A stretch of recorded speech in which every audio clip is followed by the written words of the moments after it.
Did you tell the defendants that someone above you, above your pay grade, ordered their arrests?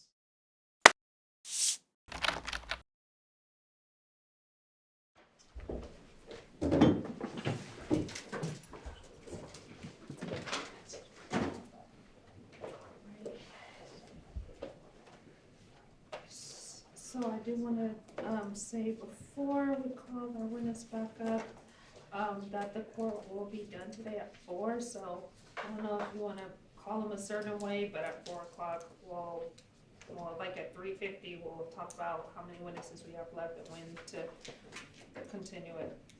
Okay. Your Honor, we probably have 30 minutes of testimony in terms of the state's case in chief, but I can't speak to when the prosecutor. Okay. All right, that's no problem. I'm gonna invoke the exclusionary rule. I don't think anyone is in here, but if anyone is in here that may or will be called to testify in this case, please wait in the hallway. Do not discuss your testimony with anyone. All right, are we ready for Detective Goer? We ready? Anything else?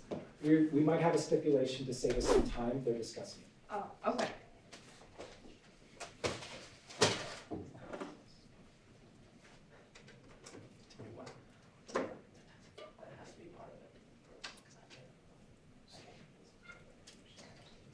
There's the document says that this is your trial. Yeah, I can send an email. I can send an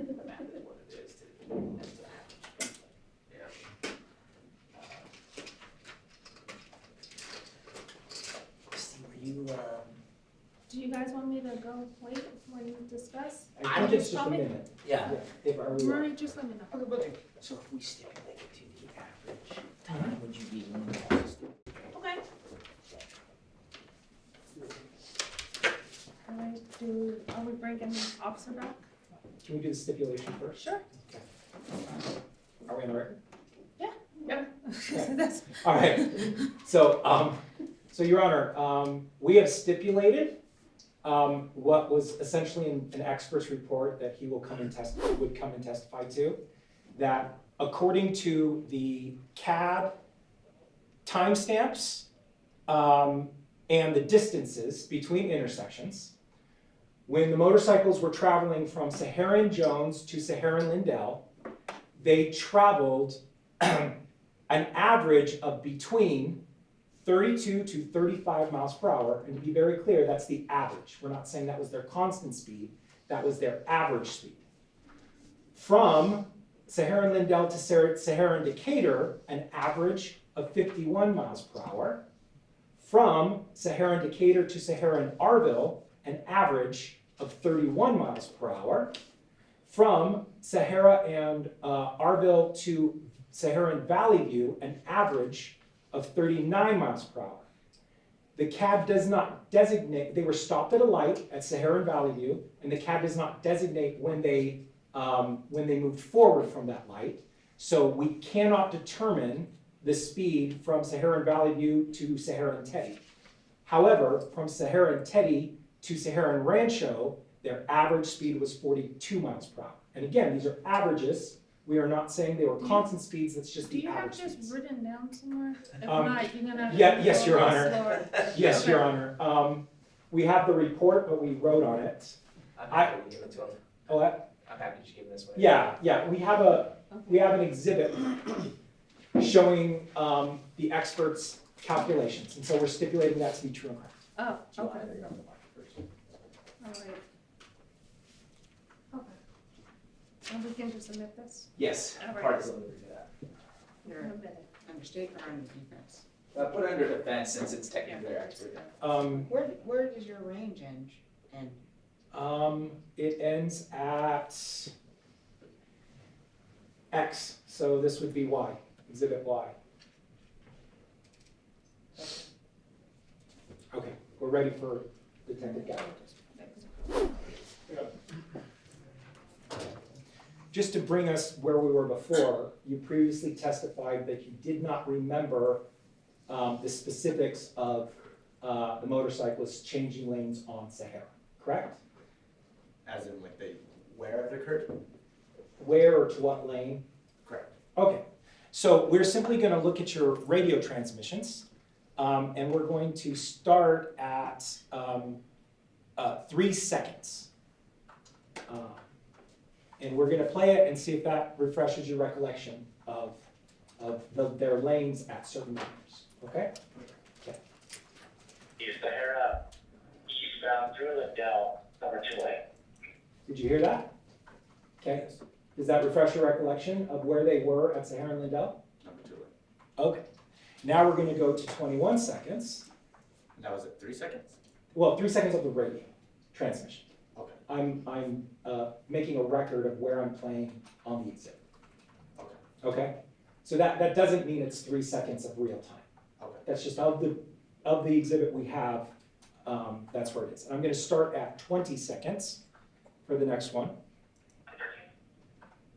13 going to be through Skater, number 1 lane, still eastbound. Okay, did you hear that?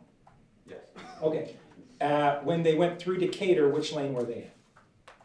I believe I said number 1 lane? Okay, and then you said still eastbound, correct? Correct. Okay. Now we're gonna go to 44 seconds in the radio transmission. Well, we'll start at 41. Eastbound. That's right, 13, we're at Sahara and Argo on still Fresh Green, number 1 lane. Okay, do you remember what lane they were in at Sahara and Argo? Number 1 lane? Okay. Now we're going to go to 53 seconds on the radio. Actually, we'll start at 47 because it won't let me start at 53. For 1 lane. Trying to jump line up. We're going to be approaching Valley, still number 1 lane. Did you hear that? Yes. Does that refresh your recollection? Still Sahara, what was that? At Sarah and Valley View, Number 1 lane? did you say still in the number 1 lane? You have it. Let me repeat that. Green, number 1 lane. Okay. Trying to jump I believe I just said number 1 lane. Well, it actually went back to the previous one. Oh, I'm sorry. Okay. So it's now starting at 52 seconds. We're going to be approaching Valley, still number 1 lane. Did you hear that? Still east, number 1. Or did you say still east number 1, or did you say still in number 1? I believe, we're playing again. Okay. At 54. We're going to be approaching Valley, still number 1 lane. Still east. So that's not still in, that's still east, Still east. number 1 lane. Okay. And then we are going to go to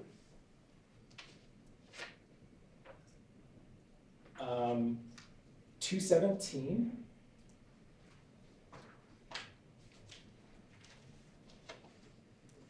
Start at 216. Slot 2.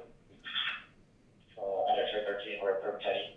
Still the number 1 lane. Did you hear that? Would you play one more time? Mm-hmm. Sorry, I'm just very hard of hearing. Hey, we wanna make sure it's correct. Starting at 216. Slot 2. Under 13, we're from Teddy. Still the number 1 lane. Still in the number 1 lane? Still in the number 1 lane. That's Sahara and Teddy. Okay.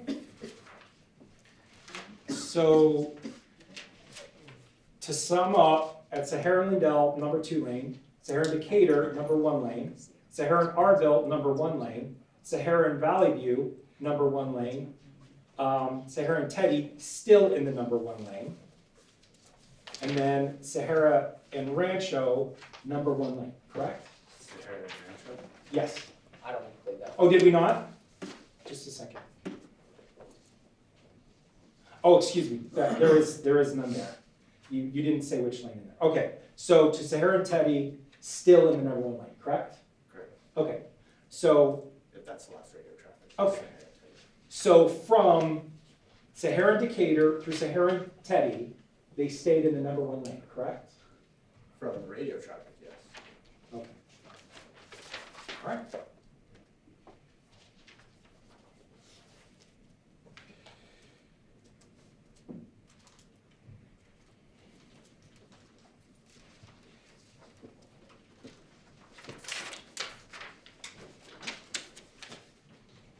I'm skipping ahead because during the break, we stipulated to some things that we do not need you to testify to, so that's what's happening.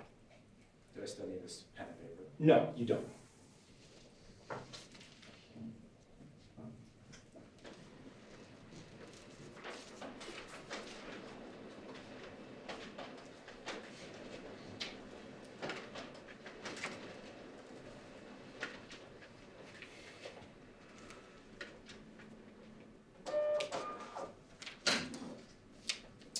What was the part you wanted me to bring up? You said, or was it, the present part you said you wanted me to bring up? Which way? No? Okay, we're good? Okay.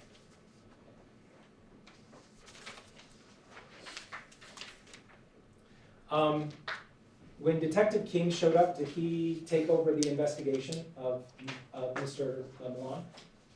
What do you mean take over the investigation? Was he in control of the investigation? No. Okay. Was there a time that or that Detective King told you to write a citation for the moving violation and the driver's license? You can't tell me to write a citation. I'm not certified to write a citation in the Brazos program. Okay, so then do you remember him saying that to the other officer that was with you? I believe there was a conversation about what citations would be issued. Okay, did he tell Mr. Millan what citation would be issued?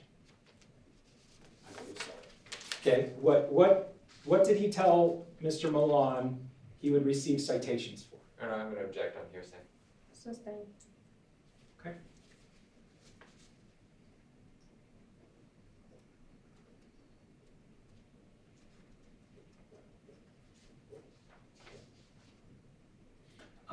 Your Honor, I'll say that this is not for the truthfulness, it's just to be the fact that he said it. That Detective King told Mr. Millan that he was going to be issued a citation for a moving violation and the driver's license. But it is for the truth. The court's not seeing how it's not offered for the truth of the matter. Okay, I'm well, not seeing the hearsay exceptions. well, he wasn't issued the citations, he was instead arrested. Yeah, but you're still using it for the truth of what he said. Not Okay. necessarily of the truth of what, it would still be for the truth of the matter asserted, like I don't see the hearsay exception. I'll get this in through Detective King, that's fine.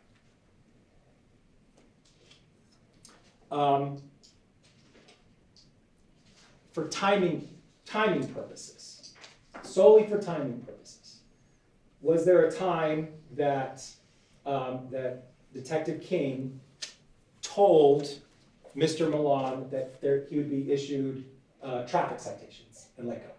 I'm gonna renew my objection. Unsustained. Okay.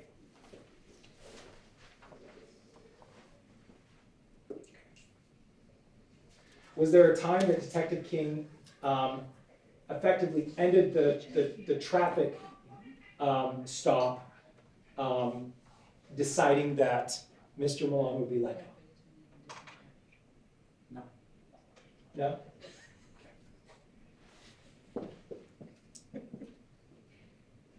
What do you mean by ending? Excuse me? That's a very, what do you mean by ending the? Ending the. What do you mean ending the? Wait, what I'm trying to get at is that after Mr. Millan was told, just the fact that he was told that he'd be issued traffic citations and let go, you then had a conversation with Detective King. Did you have towards the end of the traffic stop, did you have a conversation with Detective King about Mr. Millan? In what regards? I don't know. The body cam was turned off. I had lots of Your Honor, I'm conversations. gonna ask for that to be stricken, that's testimony. But if he had a conversation with That would Detective be, King? no, the body cam was turned off. Oh, excuse me. That'd be, Let me just go to the body cam. That's fine. We can just ask him a question.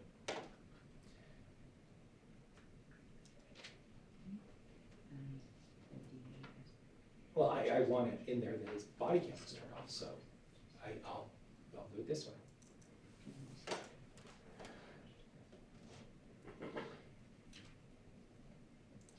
Do you know what time Detective King turned off his body cam? No. Okay. Actually, and Your Honor, I'm gonna object to that question. It has a presupposition. I think the first question would be, did Detective King turn off his body cam, and do you know when? Okay. Was there a time Detective King turned off his body cam? I'm not aware, I don't control his body camera. Okay.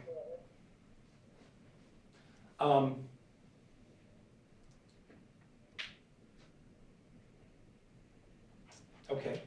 I'm going to show you Detective King's body cam, and it's all the way to the end. If you could just read the timestamp.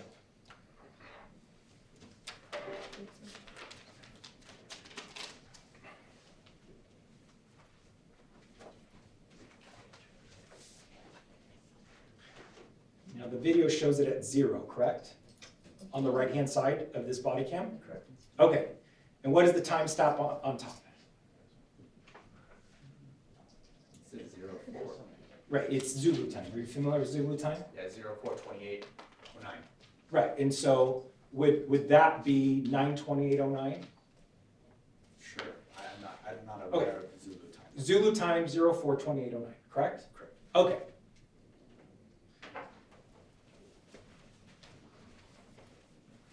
After 04/28/09, well, you know what, you're not, let me do it this way. Was there,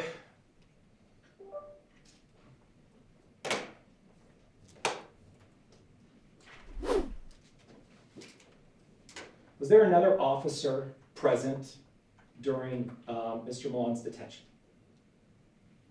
Yes, Okay, well, what was his name? I don't know. Okay. I'm going to show you Exhibit I, which is the body cam of some officer that was at the traffic stop. I'll just stop it at 12 minutes and 22 seconds. Was there more than one other officer, or just one at the traffic stop? Besides Detective King?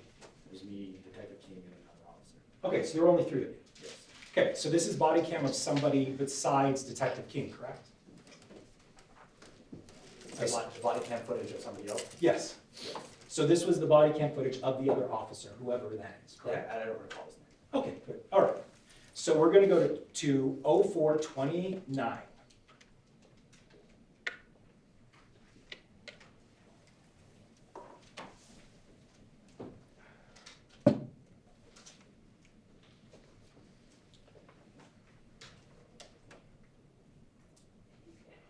It's making me stop at timestamp 04/28/51. So I'm just gonna play from there.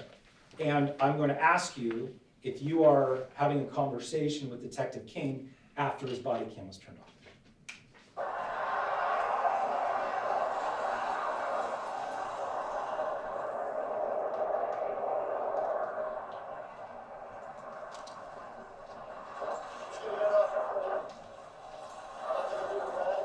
Let me just make it even further, just a second. Okay, I have it at timestamp 4/30/23.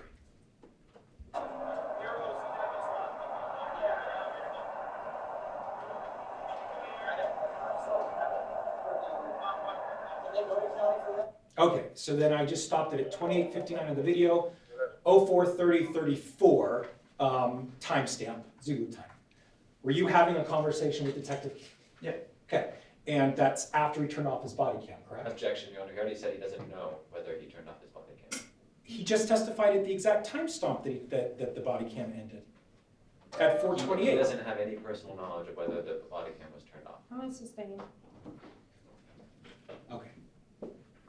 At 4:30/34, you were having a conversation with Detective King, correct? Yeah, that's what it shows on body camera, yes. Do you remember the contents of that conversation at all? No. Okay. Was that the time when you previously said that a Detective it was Johnston, I believe, ordered the arrest of all the motorcyclists, correct? I don't recall what that Okay, but you previously testified that a Detective Johnston, I believe that was his name, correct? Correct. Ordered the arrest of all the defendants, correct? No, I don't know the other I can't speak for Okay. the other defendants. Okay, Mr. Millan. Correct. Okay, But I don't know when that conversation took place, as in what a conversation I'm having. okay. Okay, so was that during this conversation? I don't know. Okay.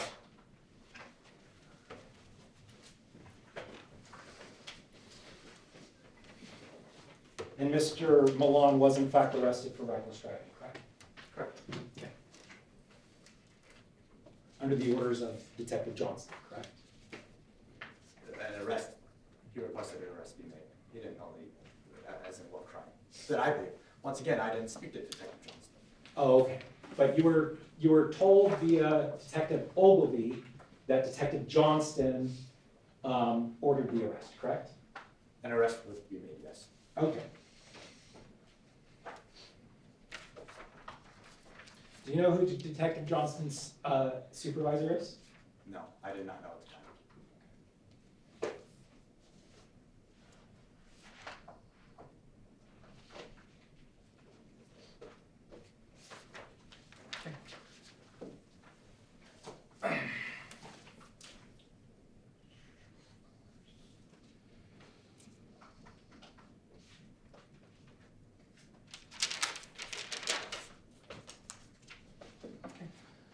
I am done. Can you redirect us based on that? Yes, please. Okay. So when we're talking about when you finally activated your lights, there were a lot of questions about that and whether or not they knew that the lights had been activated, right? Correct. That, and we listened to the radio recording, which at least someone speaking maybe implied that I don't know if they knew that they were trying to be stopped, right? Correct. Independent of your attempt to stop them, what did you actually see them do in terms of their driving? As in, When you activated your lights to have them pull over, what did they do? they continued on to 15, And how were they driving? at a high rate of speed. Cutting over multiple lanes. Would you consider that their driving, and we already talked about the specifics of what that driving was, would you consider it dangerous to the cars that were around it? Yes. The video, we watched some of the video from Detective King. It showed a blinker being used by a motorcyclist, as you said. Yeah. Is that fair to say? That is. Which way were they signaling to go? I believe their left hand was on, but it was very hard to tell. Was that during when they were trying to pull over to the side of the road? Yes, that should have been when they were supposed to pull the side of the road. So, but what we were seeing on the camera wasn't when they were merging onto I-15, was it? One more time? When that video we were watching with Detective King where you can see a blinker, Yeah, we're not seeing them merging onto I-15 from the on-ramp in that video, are we? I'm not sure where Detective King is as in where he's at during that body. But it doesn't appear to show what you remember from them merging onto. Correct.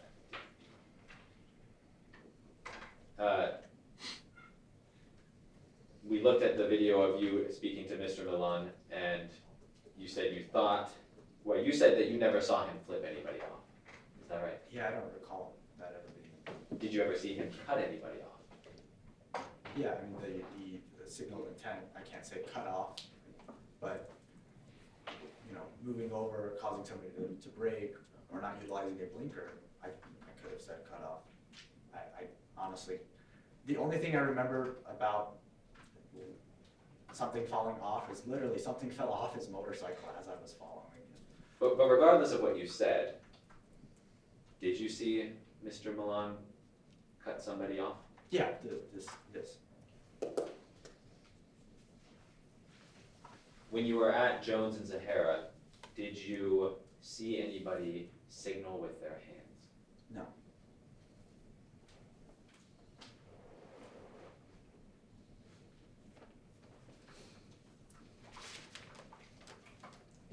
Now, you mentioned that you believe that you should arrest Mr. Millan because of word that you had received from Intel. Correct. Is that right? Yes. What Intel are you referring to? The intelligence section. What's it? Is that criminal intelligence? Yes. Is that your department? No. What's your department? Central intelligence. So two different intelligence departments. Correct. We don't have the same boss, same lieutenant. We share nothing in common other than a floor on a building. Did you ever hear anything from criminal intelligence prior to the stop being made? No.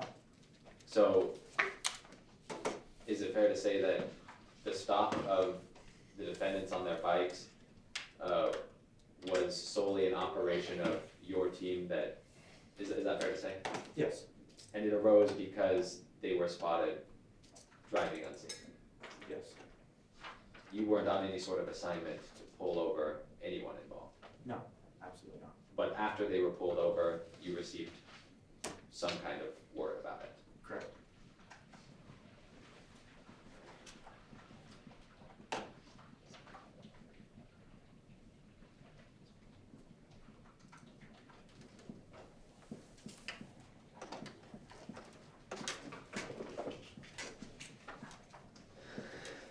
Casper? Any questions on that? Could you please describe in detail location, what happened, when you saw Mr. Millan cut someone off? It'll just be the signal of intent between Desert Inn and Sahara, and then from Sahara to the 15. I can't say specifics. I can't tell you what the exact side street or what intersection I was near. That's where I was when I observed the infractions. Okay, and it was the signal infraction, correct? Correct.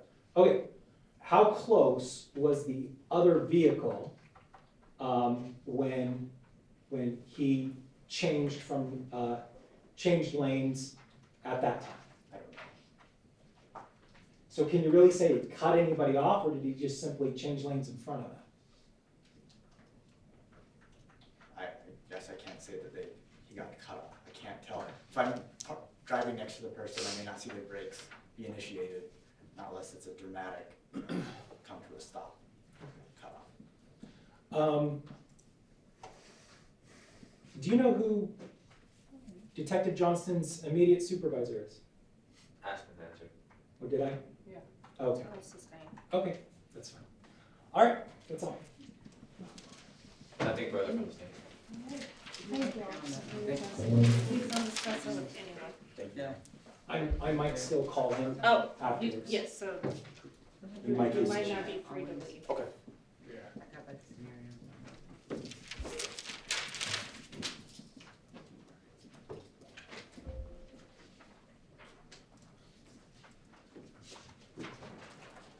And the state calls Detective King.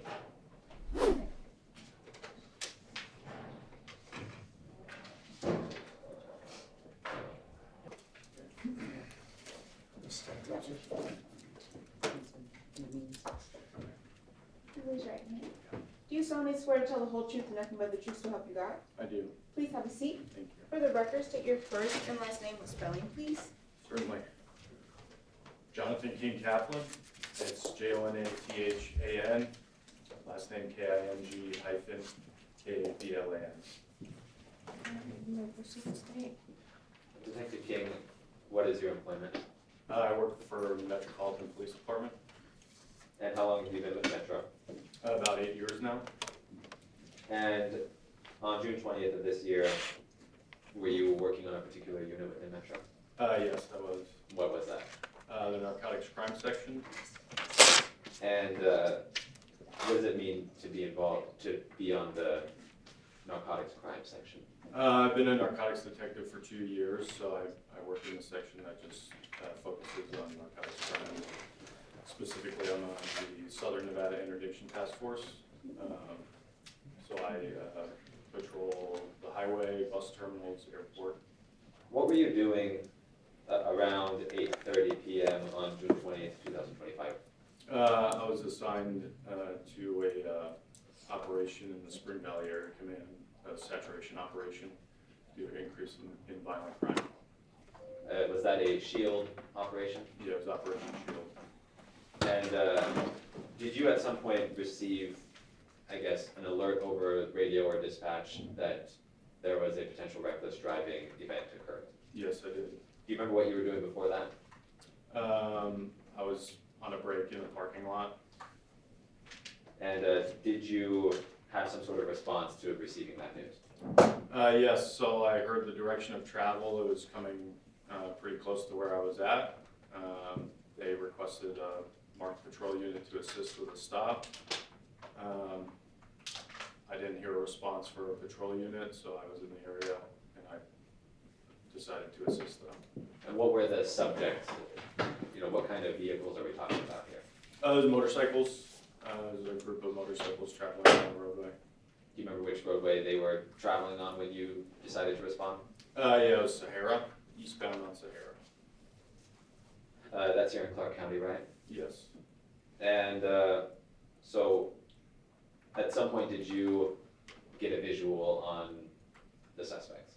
Yes, I was able to catch up to the group. And where was that roughly that you would have caught up with them?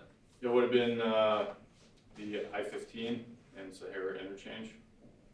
So were you, do you remember which direction you were coming from?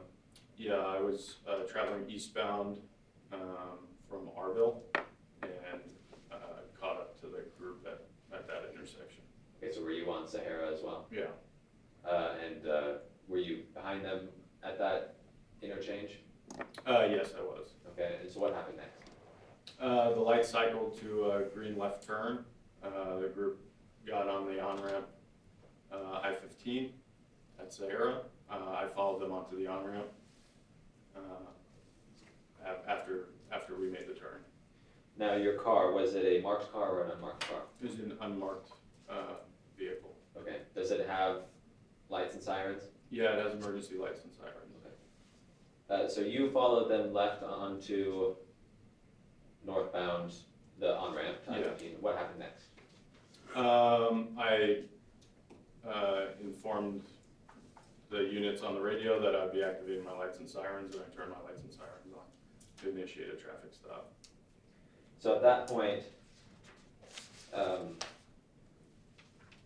was it your lights or your lights and sirens? It would have been my lights and sirens. And what happened next? It was on the on-ramp. The group continued traveling northbound on I-15 and then began to merge over all the travel lanes to the number one travel lane, not including the HOV lane. Can you describe what you mean by merging over to the number one travel lane? Yeah, so the group increased the speed after my lights were activated. They quickly changed lanes from the on-ramp. They crossed all lanes of travel very rapidly in an unsafe manner to that number one travel lane. Can you tell me what you mean by rapidly and in an unsafe manner?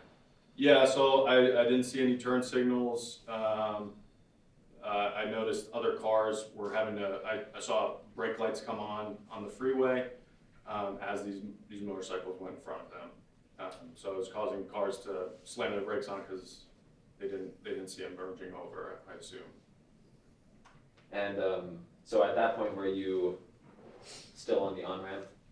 Yeah, I was merging from the on-ramp to the number one travel lane with them. Did you have, I mean, were you at a higher elevation at that point than the freeway itself? Yes. So could you have a good visual? Yeah. Okay. What happened next? The group continued accelerating, but there was one motorcycle that began to brake pretty rapidly. So I began to brake. There was a lot of traffic on the freeway, so I was checking my mirrors to make sure that I wasn't going to get rear-ended. I saw that group continue accelerating down the freeway in that number one travel lane, and then the rear rider began to merge over pretty quickly. Merge over to the shoulder of the freeway. So it would have been like on the number 4 travel lane. So on the right shoulder? Yeah, the right shoulder. Okay, and do you remember if that motorcyclist used their blinkers when they merged to the right? I can't remember if he used the blinker. What happened next? I noticed he was reducing speed so rapidly, I was trying to stay behind him, but there was a lot of traffic, so I couldn't merge behind him safely. I saw another police vehicle off my right side with his lights and sirens on. And just due to the rapid deceleration, I had to pass the traffic stop. But you did eventually make contact with the driver of that motorcycle. Yes. And did you learn that person's name? Yes. What was that person's name? Robert Millan.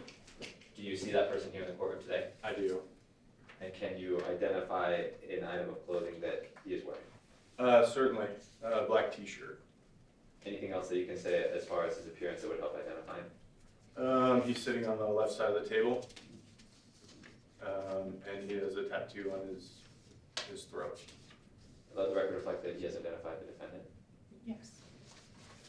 Approaching you with what's been marked as State's proposed Exhibit 1. Permission to approach. Sure. I think Mr. Stubbs went for bed.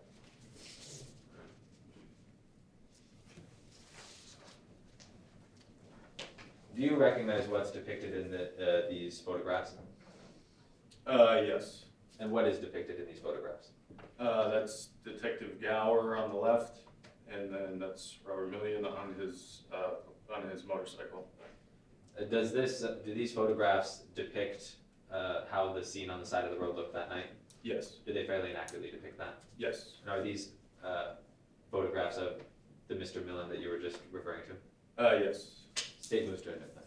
Any objection? All right, it'll be a minute. What happened next? I was north of the traffic stop, so I had to either get off and circle around, but I just thought it would be more prudent to get out of my vehicle and walk to where the traffic stop was. And I approached the rider. Detective Gower was detaining him at that time. He was still on his motorcycle. And what happened next? He was removed from the motorcycle. Detective Gower walked him back to his vehicle, at which point I began gathering documents for the traffic stop, the driver's license, insurance, and the registration. And how did this interaction end? The traffic stop? Yes. With Robert being arrested. And what was he arrested for? Reckless driving, drive with a suspended driver's license and no proof of insurance. What you personally witnessed from this group of bikers, did you witness traffic violations? I did. What were they? It would be the unsafe lane changes as they got on the freeway to go to the number 1 travel lane on the far left. Why, well, aside from the fact that it is a violation, why is that unsafe? Well, it's unsafe because there are other motorists on the freeway. It's hard to see motorcycles, especially at night. It could cause a collision if they merge too quickly. If a vehicle thinks that they're going to be struck and they have to change lanes, they could collide into another car just due to the heavy traffic on the freeway.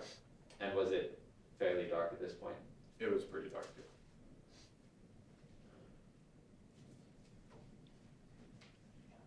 State passes the witness. All right, cross-examination. Were you paying attention to their arm signals? No, I was not. Okay, so you cannot testify whether or not they signaled with their arms, correct? I can't. Okay. Did you take over the traffic stop when Detective Gower pulled them over? Did you kind of take over control? I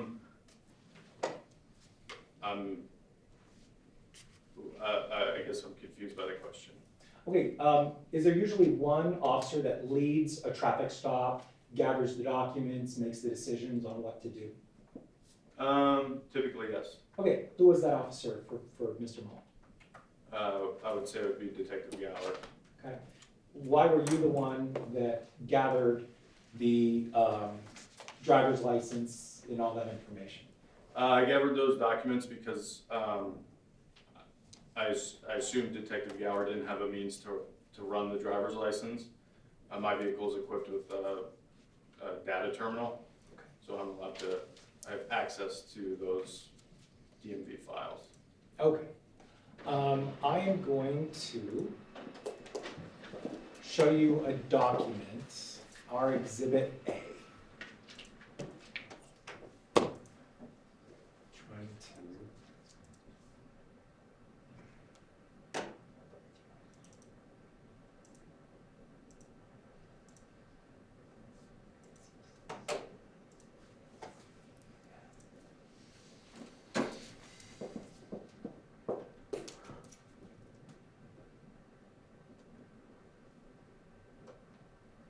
It'll pop up here.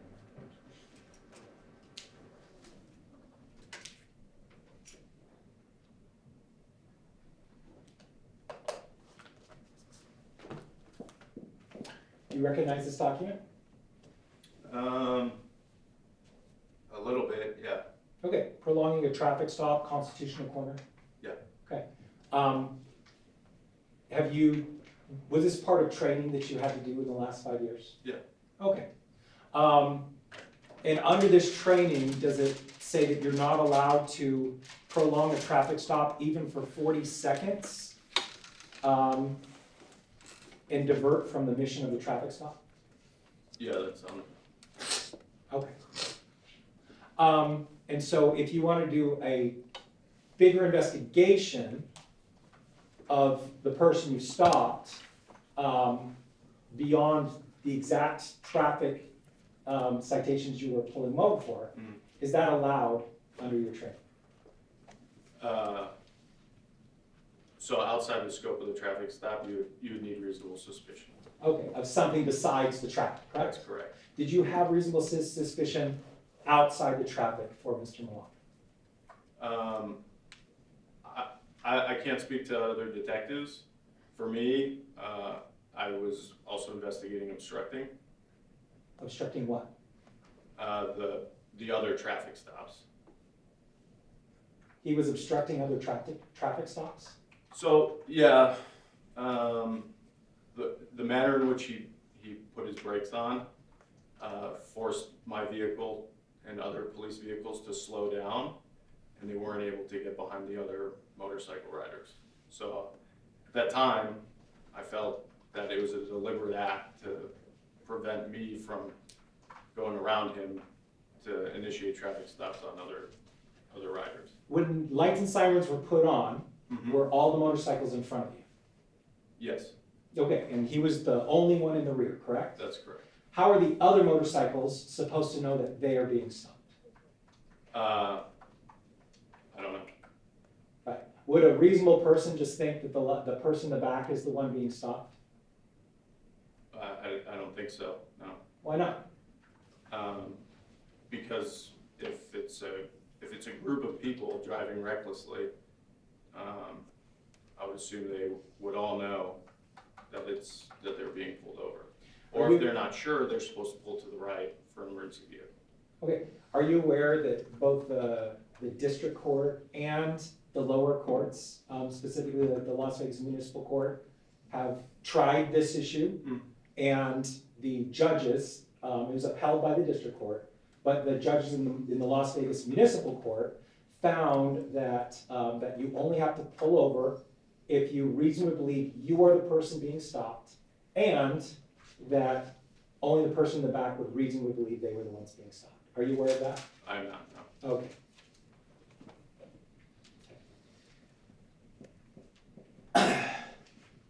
But to do a further investigation, you need more than traffic, correct? Correct, yes. Okay.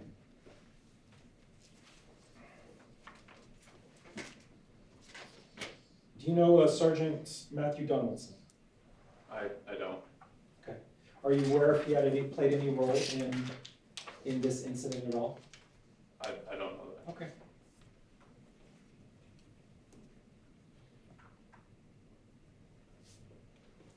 Where were you located when you first became involved in this incident? It would have been the area of Arville and Sahara.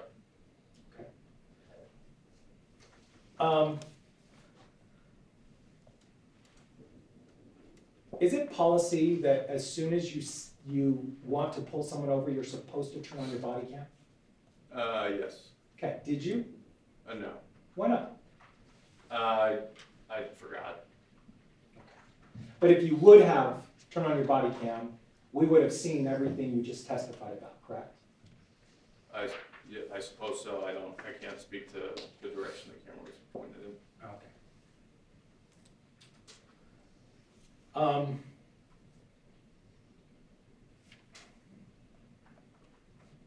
Did you turn off your red and blue traffic lights while you were merging in and out of the I-15 between Sahara and Charleston?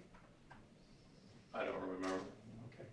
I'm gonna pull up your body worn camera. I'm gonna stop a share here.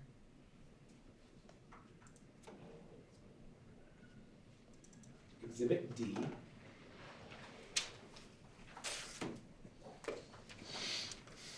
I'm gonna bring it to you because if you play it through the Zoom link, there's a lag and you can't see everything. So I'm simply gonna bring it to you.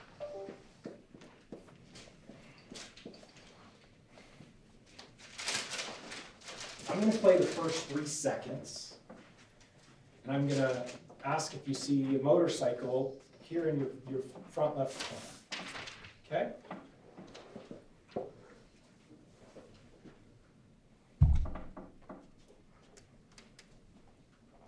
Do you see that motorcycle? Yes. Okay. Did you see them with his blinker on? I'll play it again. Sure.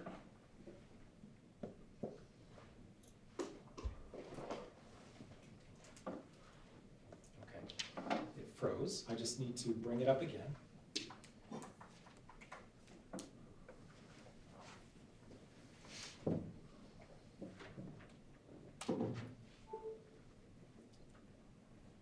Okay, starting at 0.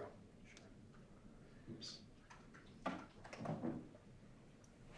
Did that motorcycle have his blinker on? That looked like a blinker. Okay. Was that one of the defendants? I assume so, yeah.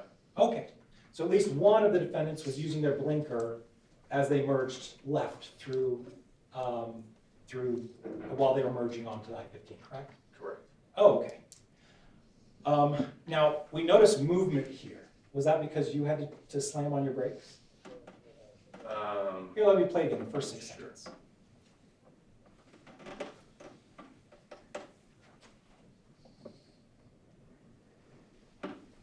I just stopped at 6 seconds. Okay. That movement with your body being thrust forward, is that because you had to slam on your brakes? No. What was that? I was looking in the mirror. Okay, you were looking, okay. Yeah. I'm gonna play some more. Do you notice lots of red brake lights in this area from other cars? Sure. Starting at 6 seconds.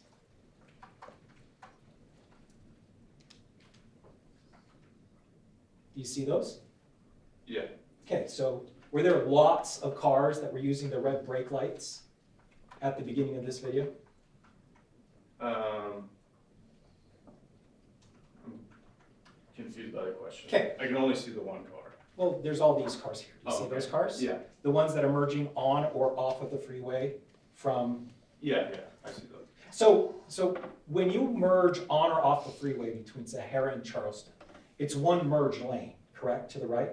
Yeah. So anybody that wants to go on Charleston has to get over and merge to the right, Correct. slow down, Yeah. and get on the merge lane and then move forward through Charleston, correct? Correct. And then anyone wanting to get in from Sahara on, they at the same time have to merge and try to work their way Yeah. in, correct? Correct. Okay, so with these cars here, are there lots of brake lights on with this entire group of cars?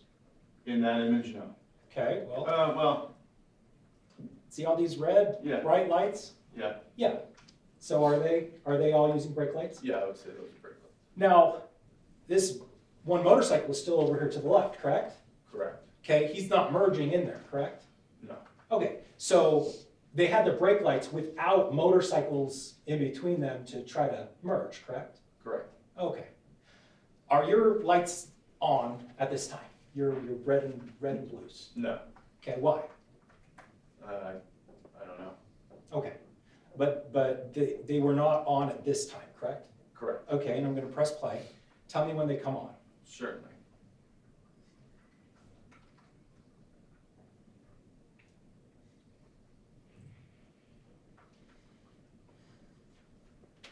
Oh, I'm gonna pause real quick. So when the motorcycle was to your left, there were not red and blues, correct? Correct. So you were not trying to pull over one of the defendants that was there using his blinker, correct? When my lights were not on, Yes. I would assume he wouldn't know how I was indicating him to pull over now. Okay, but were you indicating for him to pull over? Getting on the on-ramp? Okay, well, at this point of your body cam, let me say that again. The first Okay. 3 seconds, you said that your lights were not on, and you saw one of the motorcycles, Mhm. correct? Okay, using their signal of intent, correct? Yeah, Okay, at this time, were you trying to pull that motorcycle over? yes. How can you say that if your lights weren't on? From my memory, I believe I activated them on the freeway on-ramp. When they failed to yield immediately, I deactivated them because we're not supposed to, if someone's not gonna yield to us, we're not supposed to continue initiating the stop. So if you put on your lights, Mhm. and one person is pulling over, and then you deactivate your lights and everybody else leaves, isn't that a signal that they are not being pulled over? I would assume they, yeah. Okay. Okay, thank you.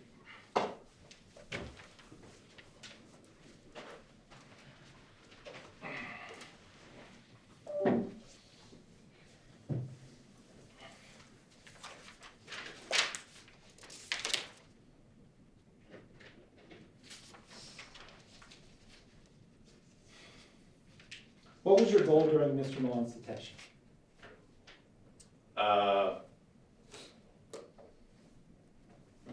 I guess the goal was to assist Detective Gower with his investigation. Okay, and what was that? What were you trying to do?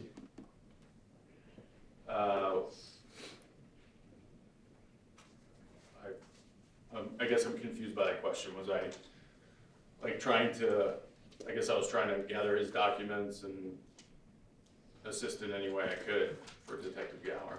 Did you watch Detective Gower tell Mr. Millan while he was pulled over? Why he was pulled over? Yeah. What was that for? I believe he told him reckless driving. Let me roll the body cam. Certainly. 208.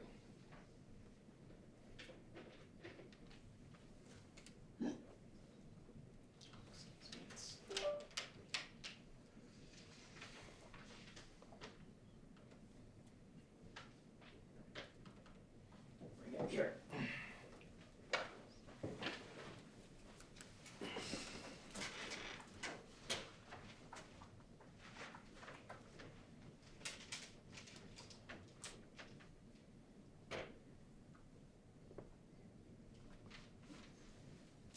I'll show it from 202.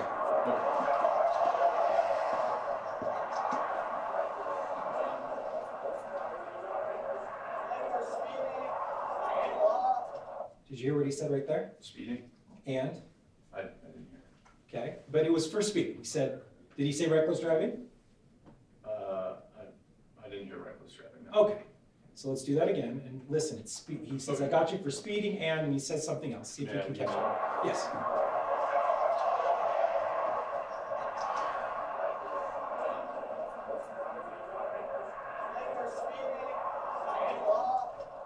Did you hear that? I didn't hear it. No. Okay, now, okay, you didn't hear it, that's fine. I Do you remember from your memory what he might have said? I'm gonna object, I think that's calling for speculation, he said it No. wasn't. Well, from his I'm on the memory. roll, he sasaid from a memory, do you remember, so it's not asking him to speculate. It's asking if he remembers. From your memory, do you remember? I don't. Okay. After this, did you then return to your car with Mr. Millan's information? I did. Okay. How long did you sit in your car? I don't remember how long it was. Okay. Would 10 minutes sound like the amount of time you sat in your car with his ID? Yeah, that could be accurate, yeah. Okay. Why were you in there with his ID for 10 minutes? I was doing a records check on the driver's license. Were you also just sitting listening to the radio traffic? I'm sure the radio was on and I heard the radio traffic, but I can't be certain if I was just sitting listening to the radio. Why weren't you writing in a citation? I don't have a printer in my car to print a traffic citation, so I need a marked patrol unit to do that. Okay.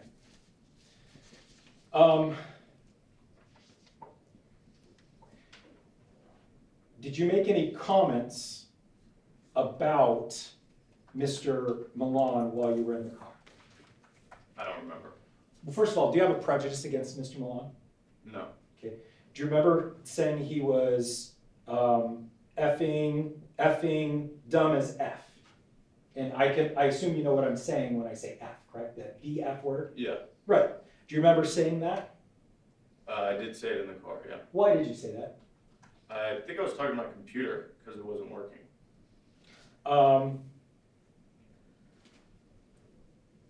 Okay. When you exited the car to re-engage Mr. Millan, did you ask him questions about his arrest when he was 17 years old?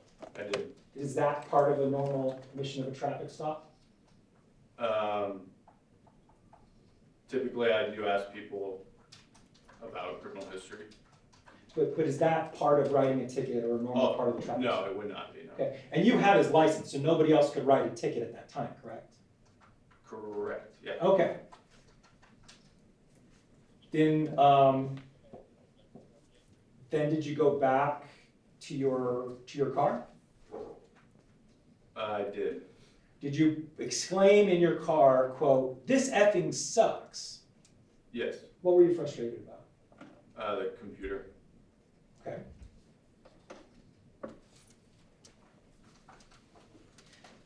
When was it that you first asked Mr. Millan for his insurance and registration? I don't remember. Okay. Was it almost 17 minutes into your body camera?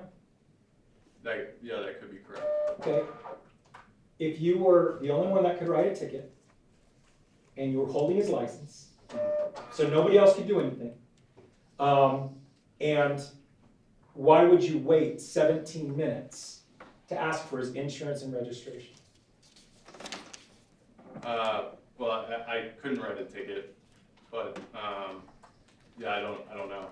But you were holding his license, so nobody else could write a ticket. Yeah, Right?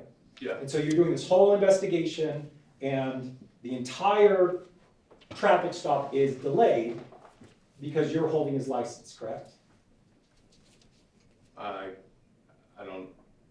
The traffic stop is delayed because I have the license. Yeah. I don't think so. I think we're still waiting on a unit to be able to write a ticket. Wasn't there a unit there to write a ticket rather quickly? I don't know how quickly they got there. Let me pull up Exhibit I.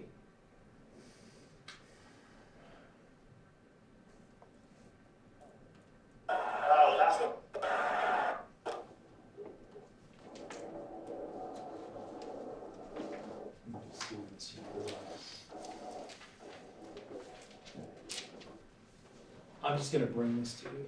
This is the body-worn camera of the other office. There were only 3 of you there, correct? Yeah. Okay, so do you have do you see the timestamp up top to where it says 04:04:43? Yeah, Okay, do you know about Zulu time? yeah, Okay, so that would be 9:04 and 43 seconds, yeah, correct? that's, So the other officer arrived at 9:04 and 43 seconds, correct? yeah, Okay, but you were holding the license, so they could not have written a citation without that license, correct? well, they could have, but it would have been easier to have a license. Okay, and you didn't even, why wasn't that other officer asking for the registration insurance instead of you? Which officer? The officer that showed That up? one? Yeah, I don't know. okay.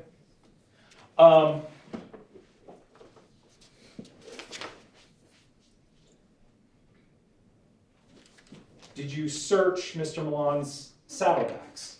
I did. Is that part of a normal traffic stop? I guess the search is not part of a normal traffic stop. Okay. Did you do a canine search with the dog?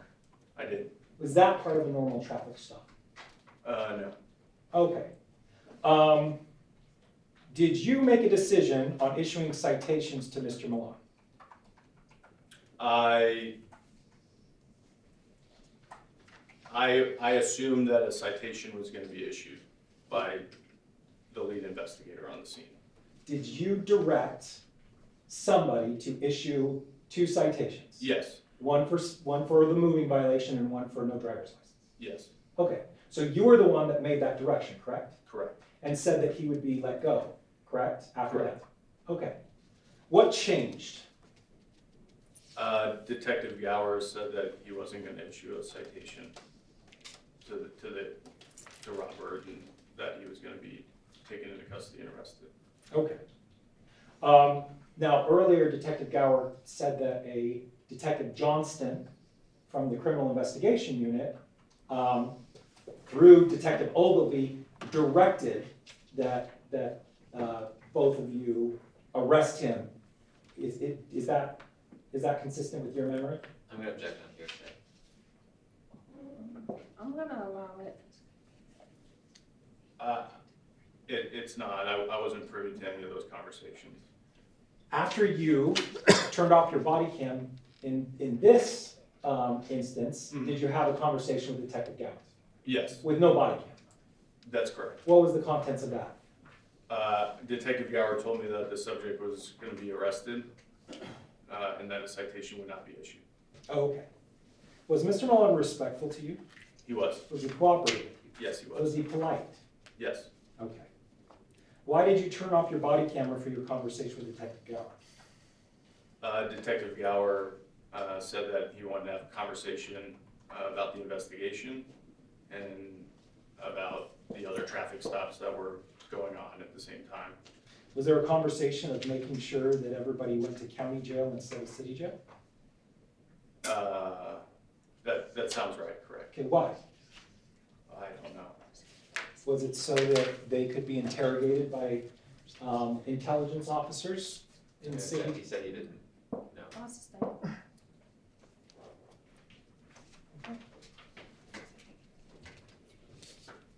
Are you aware of these defendants being interrogated by intelligence officers in the jail? At the time of the stop? Yeah. No. Did you become aware later? Yes. When did you become aware? It would have been later in the evening. Okay. How?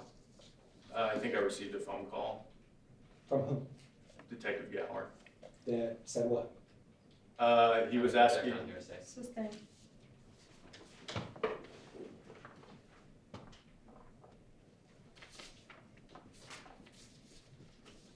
I just want to know what was said. I'm not saying it's true.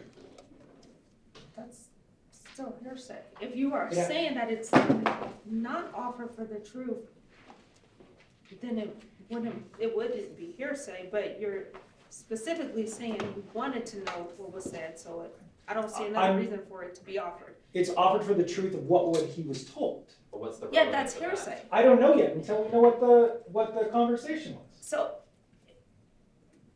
They were That's the speaking definition about of what's hearsay. going on. so if it's offered because you wanna see what the officer, like something that's not related to the actual truth of the statement, then it's not hearsay, but if you're offering it to see what was said, that's hearsay. okay, the content of what is said would be the truthfulness of the statement. I don't even know what was said. I can't offer it without, or even know about it till I know. I'm offering of what was said. That's all we're asking, and it might impeach Detective Gower when I bring up my case in chief, if I know what the conversation's about. You can ask Detective Gower what he said, but that is hearsay.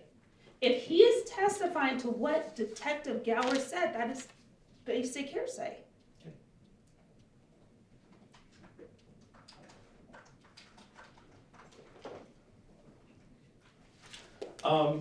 Going to 29 of your body cam, 29 minutes.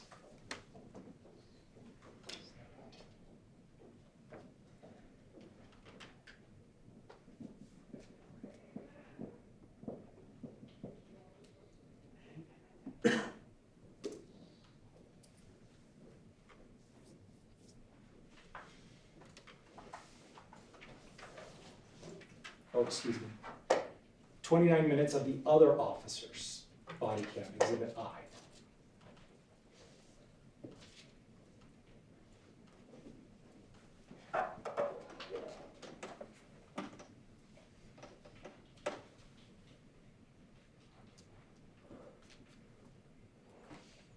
Actually, it's 28:49. I'll approach.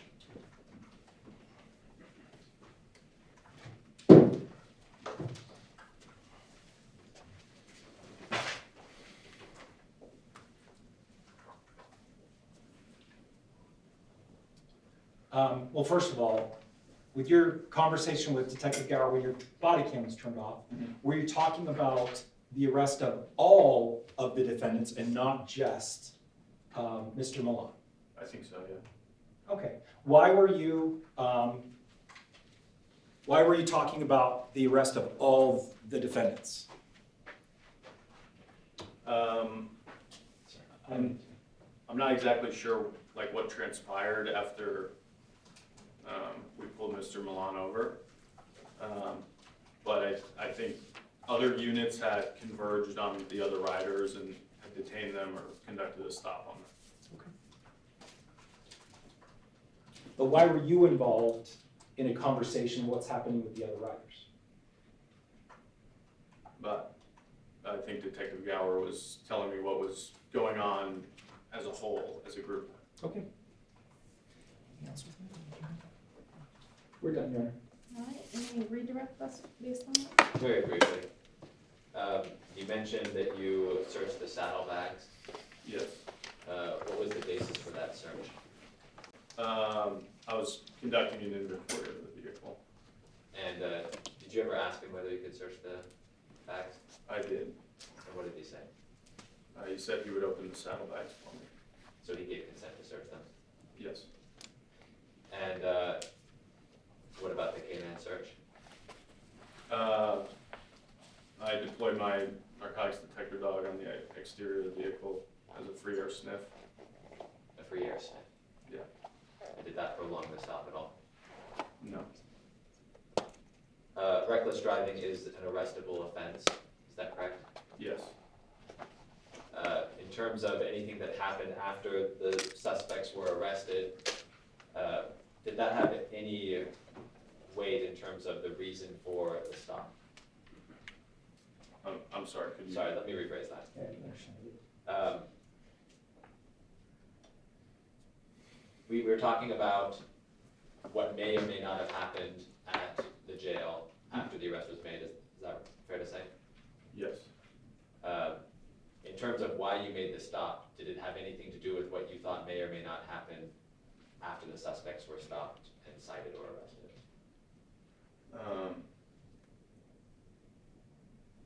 I'm sorry, I didn't understand that. I'm just having trouble understanding. Why did you pull them over? Another detective asked for those vehicles to be pulled over. Did you see them committing a traffic infraction? Yes. Was that the reason for the stop? Yes. Did you have any other assignment that night that related to pulling over these particular suspects or any other suspects related with a motorcycle club or gang? No. In terms of your body camera, to sometimes turn off your body camera when there's an investigation ongoing? Yes, Is it fair to say that the primary purpose of the body camera is for public safety? yes, At that moment when you were speaking with Detective Gower, were you interacting directly with Mr. Millan? no. Ask the witness. Any cross space on that? You say that you were searching the saddlebags to inventory? Why would you inventory what's in his motorcycle at that time? So our policy says that if there's no licensed driver and the vehicle's not parked legally, that it can be towed. So when I ran his driver's license and I saw it was suspended, at that moment I thought that the vehicle was gonna be towed. So you directed an officer to write him a citation for a moving violation of driver's license, correct? Correct, yeah, And then you immediately searched his saddlebags, correct? correct. And because you made the decision you were gonna tow the vehicle at that point? But no, earlier when I saw the driver's license was suspended and there was no licensed driver, the vehicle would be towed per policy. Okay, so you were not gonna let him ride his motorcycle away? Yes, he Okay. could. Okay. You finished? Any redirect requests on that? So you intended to have the motorcycle towed? Yes, Beforehand, that didn't necessarily equate to him being arrested, yes. but certainly could you, So, that did relate, it was a confusing way that I asked because it was a negative question. Even though you had made the decision that the vehicle would be towed, that didn't necessarily mean that he would be arrested. that's correct. I confirm. Okay. All right, thank you, Officer King. You may, please don't discuss your testimony with anyone, but you may still be called later. Thank you. He calls Detective Walt, or Sergeant Walt, sorry. Raise your right hand. Do you solemnly swear to tell the whole truth and nothing but the truth so help you God? Yes, ma'am. Have a seat. For the record, state your first and last name with spelling, please. First and last name is Mark Walt. Spelling's gonna be M-A-R-K, last is W-A-L-T. You may proceed. Thank you. Sergeant Walt, how are you employed? Currently a sergeant in the Central Intelligence Unit. Okay. And is that a division within the Metropolitan Police Department? Yes, sir. How long have you been with Metro in total? Over 18 years, over 18 and a half years. Okay. And within the Central Intelligence Unit, how much time have you been there? Just over a year. Okay. I want to draw your attention to June 20th of 2025 during the evening hours. Were you working on that particular date? Yes, I was. Most sergeants are assigned to a particular squad. How many members are part of your squad? We have 6 detectives. Okay. And in June of 2025, you would have had about 6? Yes, same, 6. Same number. Okay. On that particular evening of June 20th, was your squad tasked with assisting in the Spring Valley area, ma'am? Yes, sir. And I believe there's been testimony previously that there was an Operation Shield occurring in Spring Valley? Yes, sir. Okay. What is this Operation Shield?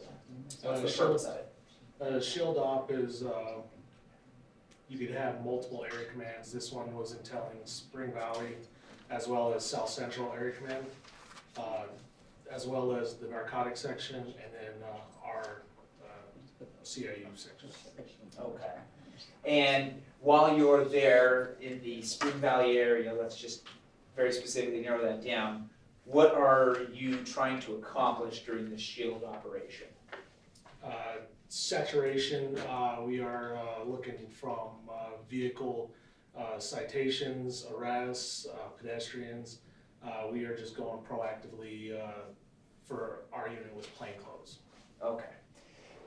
Were you on this particular date tasked with identifying any specific groups or people to either cite or arrest? No. Let me draw your attention then to Detective Rodriguez and later on Detective Gower. Were you informed that there was a motorcycle group that was making some sort of traffic infractions? Yes, sir. Okay. Do you recall about when you got involved with that traffic offense?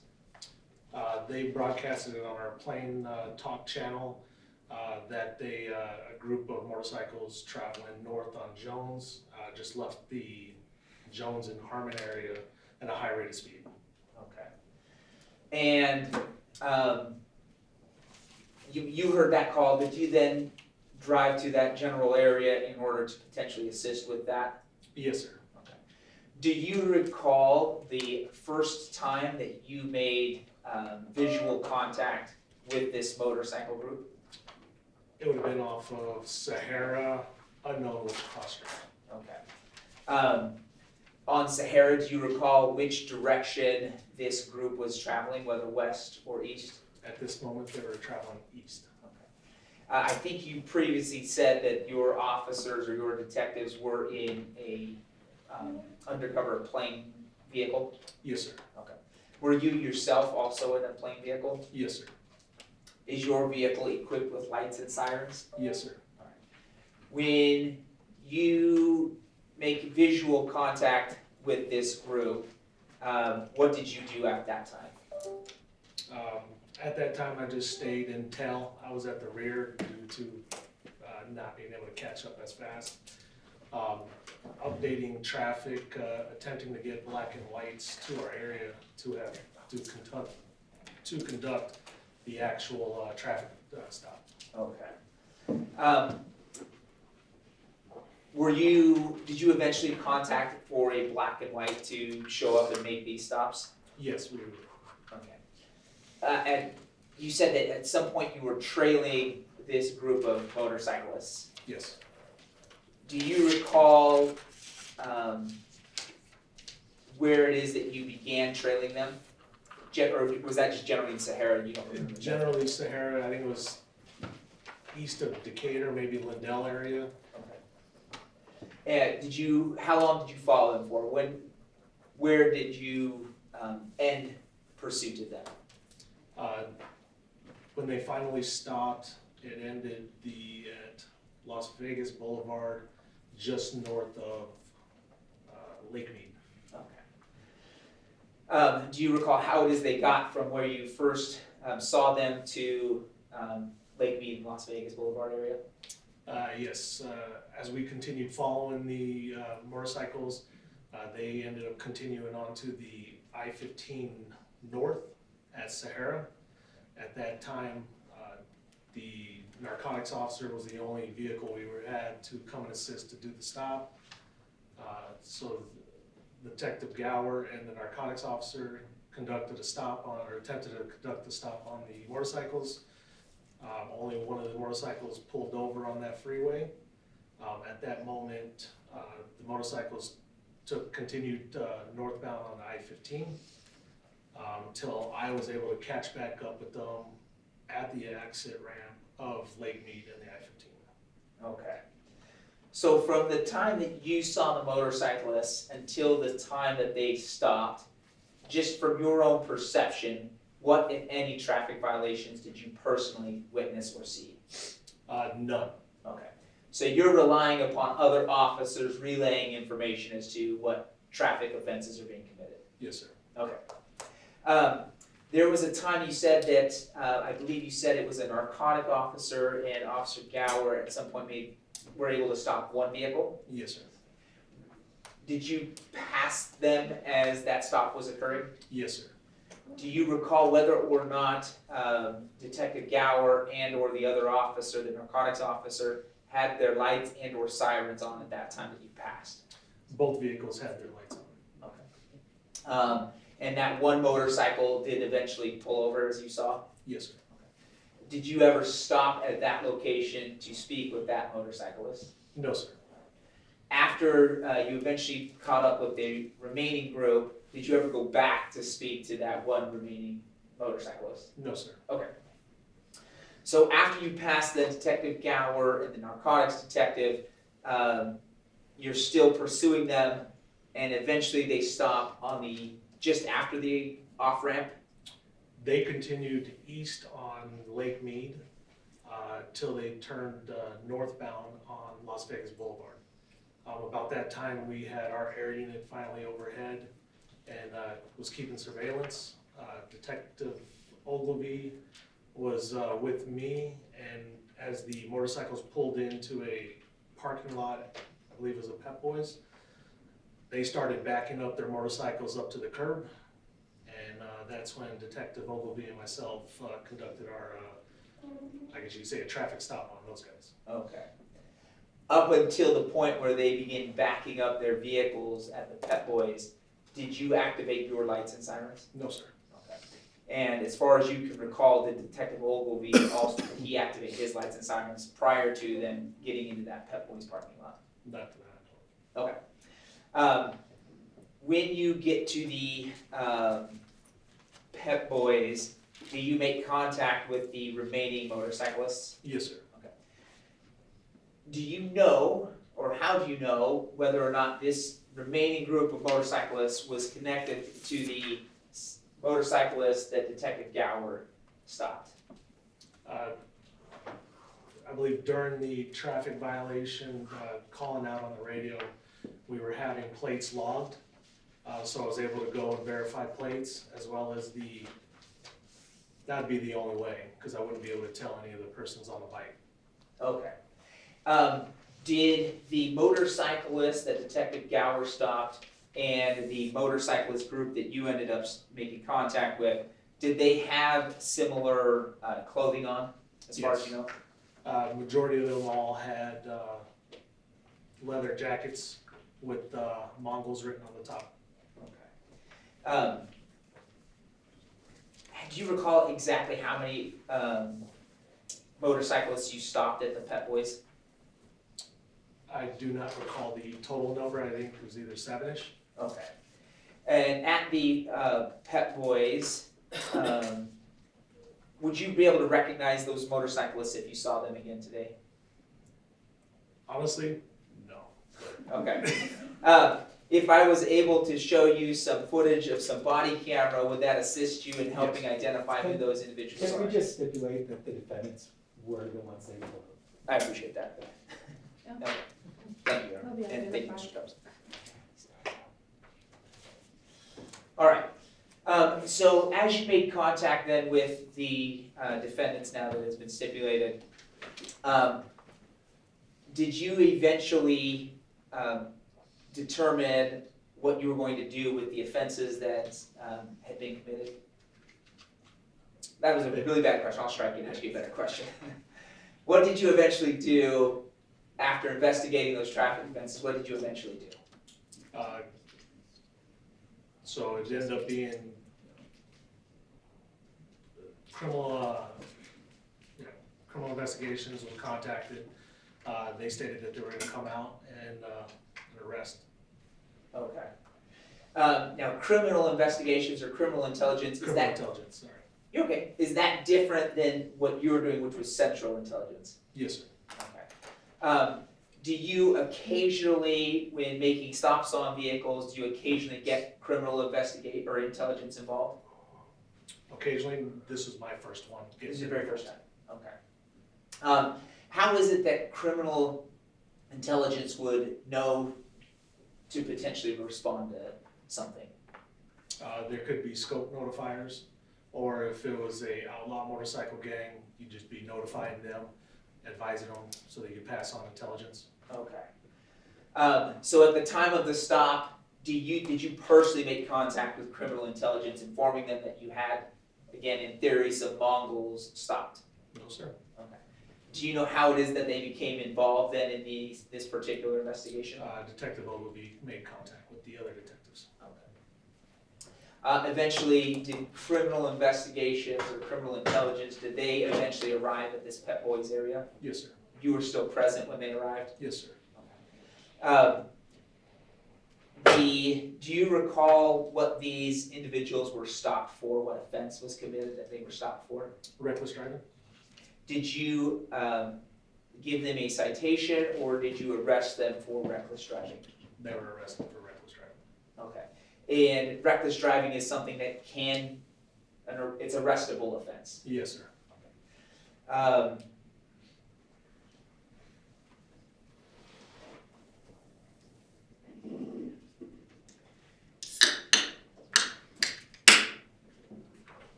I'll pass the witness. Well, actually, I take that back. All the things that you just testified to all happened in Clark County, Nevada. Yes, sir. I'll pass the witness. Okay.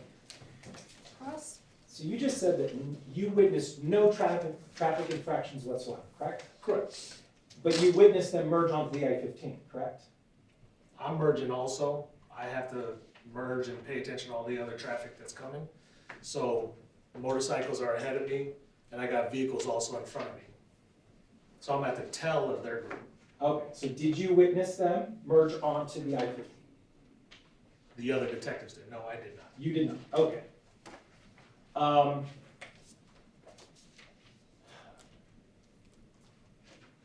Who ordered the defendants to be arrested? I guess you could say criminal intelligence. Was there a specific officer? I do not recall. Detective Gower testified that it was Detective Johnston with criminal intelligence. Do you, So I don't know his last name, but I guess his first name's Shiloh. Sure. okay, so it was a Shiloh somebody. If that's his last name, yes. Okay. I am going to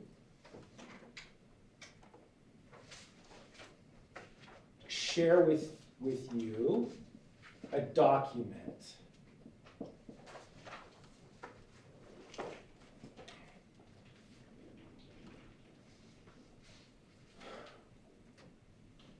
Do you recognize what this document is?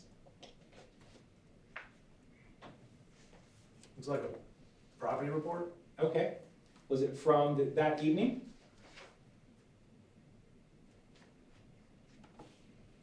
It appears so. Okay. And for one of the defendants, Mr. Puente?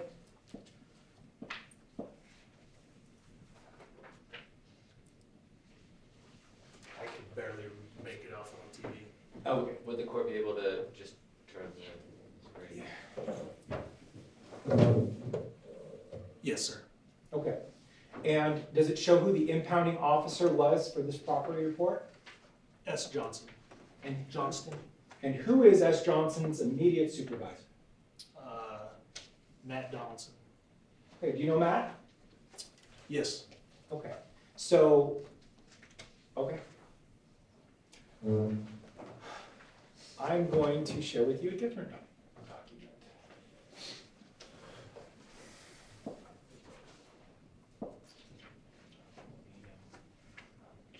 It might be this one.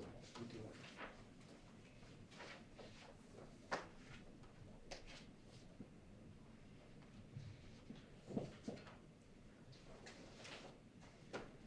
It's not sharing.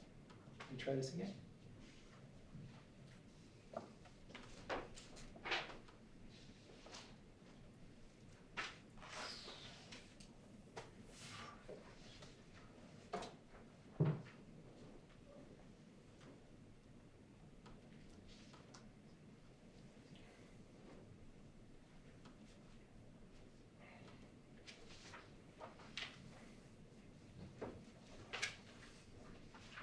Do you recognize this document?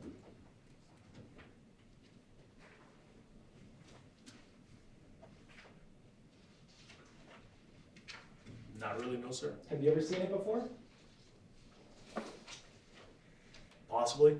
Would it surprise you to know that pursuant to a settlement agreement from 2021, this was supposed to be mandatory training for officers every year for 5 years? Would that surprise you? Surprise me? Yeah. Okay. Did you just simply not do the training involved with this document? No, we do a lot of training. Okay, you just simply don't recognize it, correct? Yes. He doesn't Okay. recognize that. Sustained custody. All right. I'm going to pull up a Exhibit K.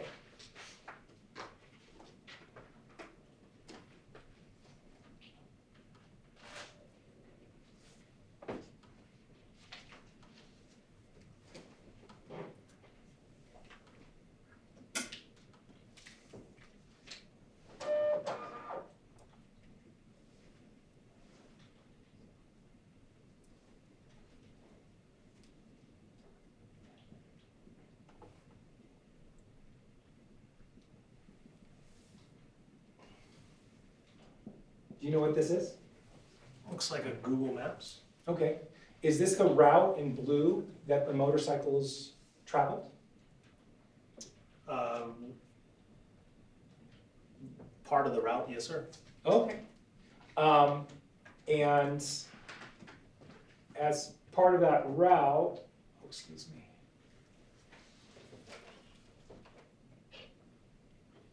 Okay. I'm trying to figure this out with the share and how to, here we go.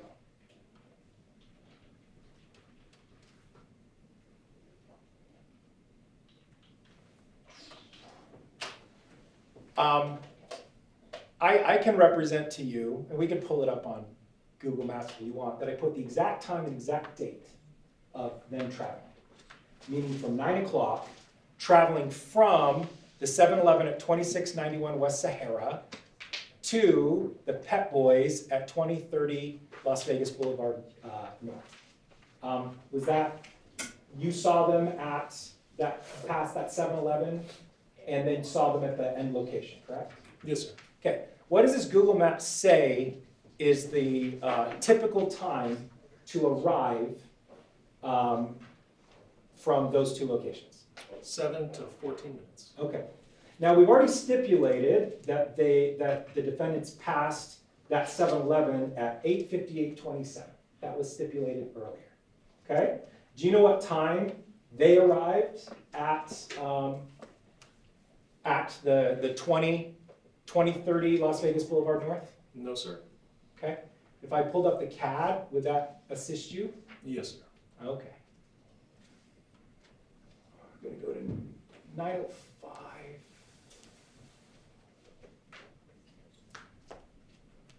Okay, do you see at 2105:36? Do you see that on the CAD? Yes, sir. Okay, and what does it say next to that?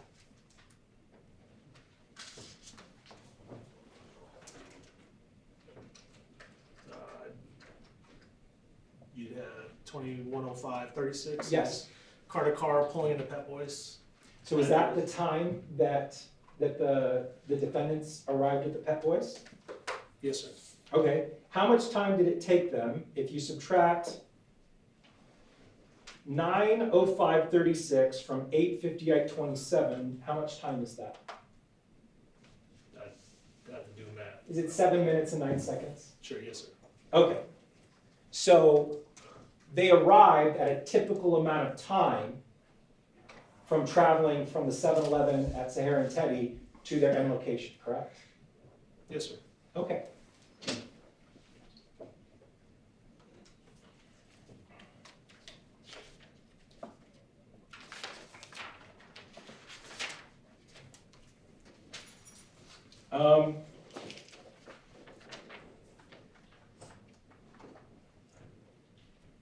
Was there a period of time when the defendants just simply waited and you guys pretty much just did nothing? No, everybody was getting their identification ran, and everything was going through as with that. There probably was some time, but not maybe a lot of time. Okay. When did you start running the identifications?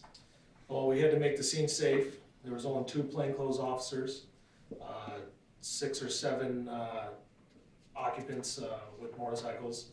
I had everybody get off some of them get off their bikes because others were, and then I had them all sit on the curb. We were still waiting on black and whites to arrive to help assist with identification. And then go from there. Okay, if we, let me pull this up, look up the CAD.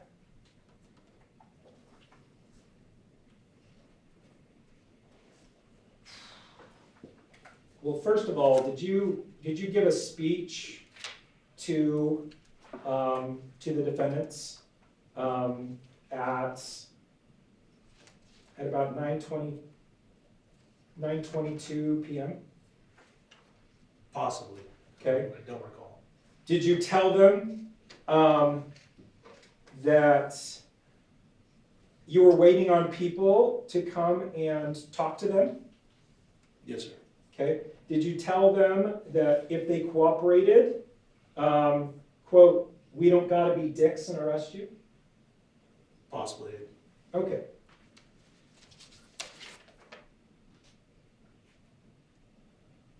Were they polite to you? Beginning, no. After about 2 minutes, they all calm down. All right, 2 minutes. Yeah. Okay, from that time they were polite with you. Most definitely. Okay. Did the people ever come that said they were going to come? Yes, sir. Okay, when did they come? I'd have to look at Cat. Okay, was it a long time? I don't recall. Okay. Now, we're gonna look at the CAD at 21:32:08.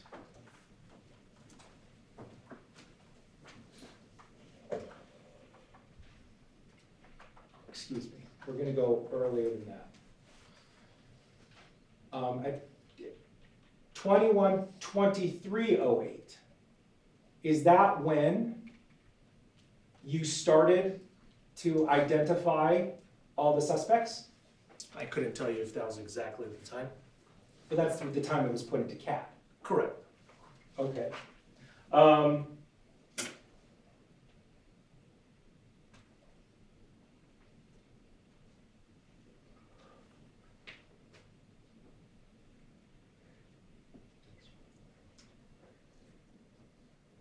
What time did you take everybody's IDs? I did not take everybody's IDs. Other patrol officers did. Would it surprise you if it was announced on the radio that they said that it was announced that they had everybody's IDs at 9:08:07?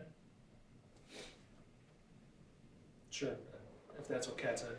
Well, it's not CAD, it was over the radio. Well, it should have been updated on Cat then. Okay. I didn't see that. Let me go to the body camera to where it's played on the radio.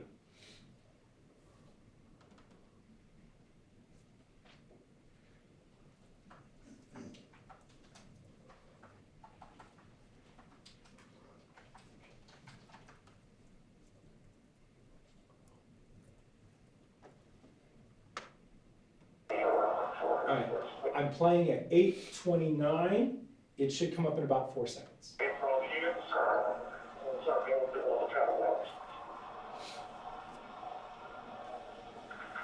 really muffled, but I got everyone ideas waiting for some revolver. Do you want to maintain them? Hey, if you go on the red, you go to disregard. I'll start going through the plate for you. Okay, I'm sorry, I didn't catch that. My notes say that it's here.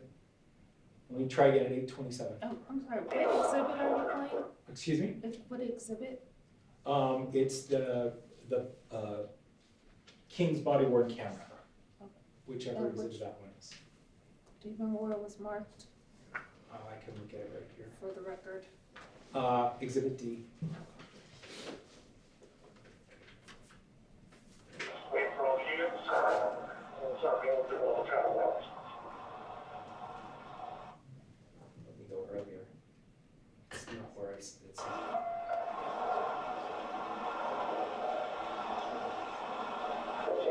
Okay, let's go to 08:07. Let's try. Okay. That's fine. Did you intend to arrest them initially? Did I attend? No. I'm a supervisor. I don't make, that's on the detectives. Oh, okay. They get to choose. But you're the sergeant above them, correct? Yes, sir.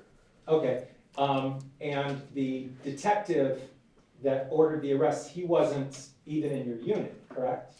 Yes, sir. So, so someone in a completely different unit that had nothing to do with the traffic infractions ordered for them to be arrested, correct? Yes, sir. Okay. Is that normal? Depending upon the section that's you're dealing with, yeah. Okay.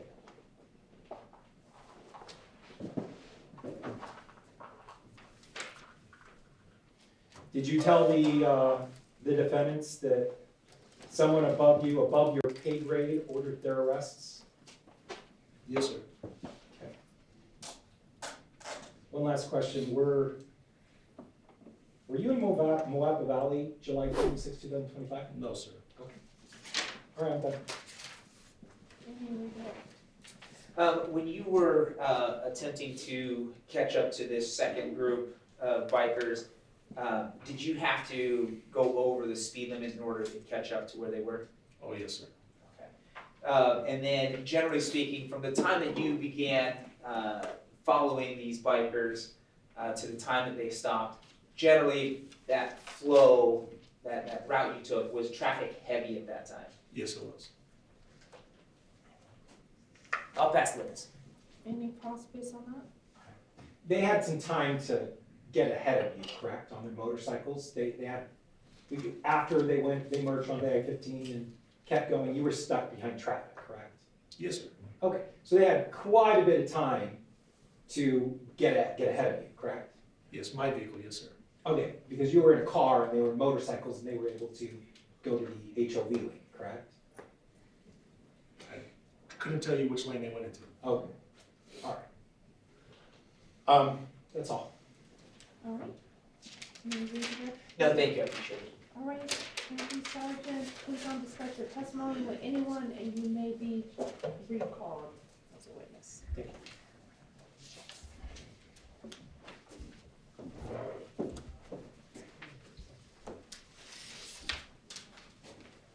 Any more witnesses? Okay. So, State? We're gonna rush around, thank you. All right, so it's 3:30, this, were you recall, this We- may be we a at good least- time to take a break unless, because. Well, can I make a motion first? Okay, sure. Okay.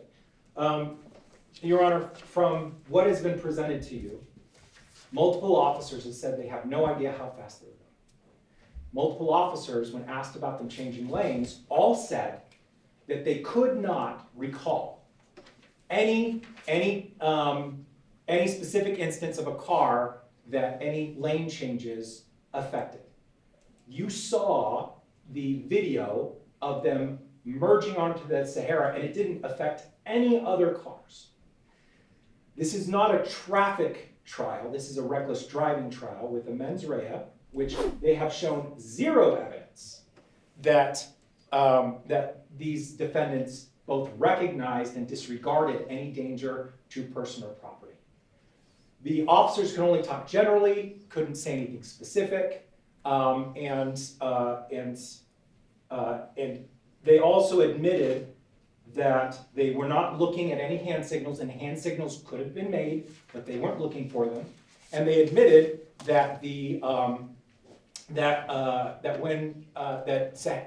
merging onto the I-15 between Sahara and Charleston, there was all the cars were merging on and off, and there was essentially a sea of red from brake lights, even without any motorcycles. You also saw videos to where two of the motorcycles were using turn signals to where the officers didn't recall that, but it's clearly on video and was identified. So I'd simply move that on the way to the evidence, without us putting on a defense, that the state did not meet their burden beyond a reasonable doubt, and ask you to direct the verdict accordingly. State response? Your Honor, none of the things that Mr. Stubbs just cited to indicates that reckless driving did not occur. If we look at the reckless driving statute, there is no requirement that you speed at all. So whether or not they were speeding is not relevant to whether or not there was a willful and wanton disregard to the safety of persons or property on the highway. Whether or not somebody was even affected by an illegal lane change or a turn on red without stopping, the question is not whether someone was actually endangered, it's whether the action was done in disregard of the safety of others. Whether or not traffic was moving slowly on I-15, whether or not there was a sea of red lights, has no bearing on whether or not their actions were in disregard to the safety of others. Doesn't matter if anyone actually was endangered, it matters whether what they did was in disregard of the safety of others. As far as the mens rea, that is to be inferred from the actions themselves. Obviously, we do not have a glimpse into the defendant's minds and their intent, it's to be inferred. There certainly is not a directed verdict here in the sense that any reasonable finder of fact could find guilty on these charges based on what's been presented.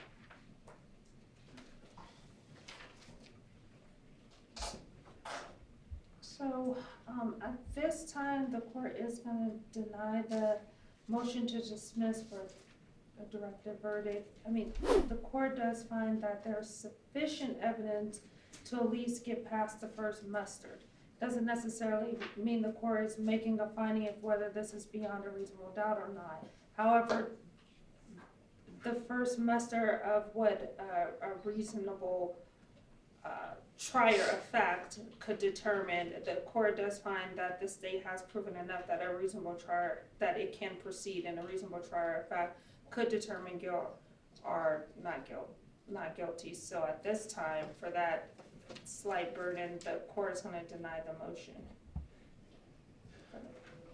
Your Honor, I have two quick witnesses, and that's all we're going to get to today. Okay. One is an expert, and the other is Attorney Jared Richards that handled the case with the training document. He's simply going to authenticate it. Okay. And so if we could just call Mr. Kyle Hemenway. We're only 25 minutes anyway from stopping today. Okay, that's fine. Can you do that, please? Yep, you can call. What is? You here? Yes, he's outside. Oh yeah. Who are you calling? Kyle Mateo. Hemenway. I'll grab it. We need you to call a witness. Clearly, nobody thinks you're a threat. Obviously. Good. And they feel like they're at least not gonna threaten me. We're scary. We're scarier than him. If they're polite to the cops and testify they're polite to the cops, then clearly they're going to be polite.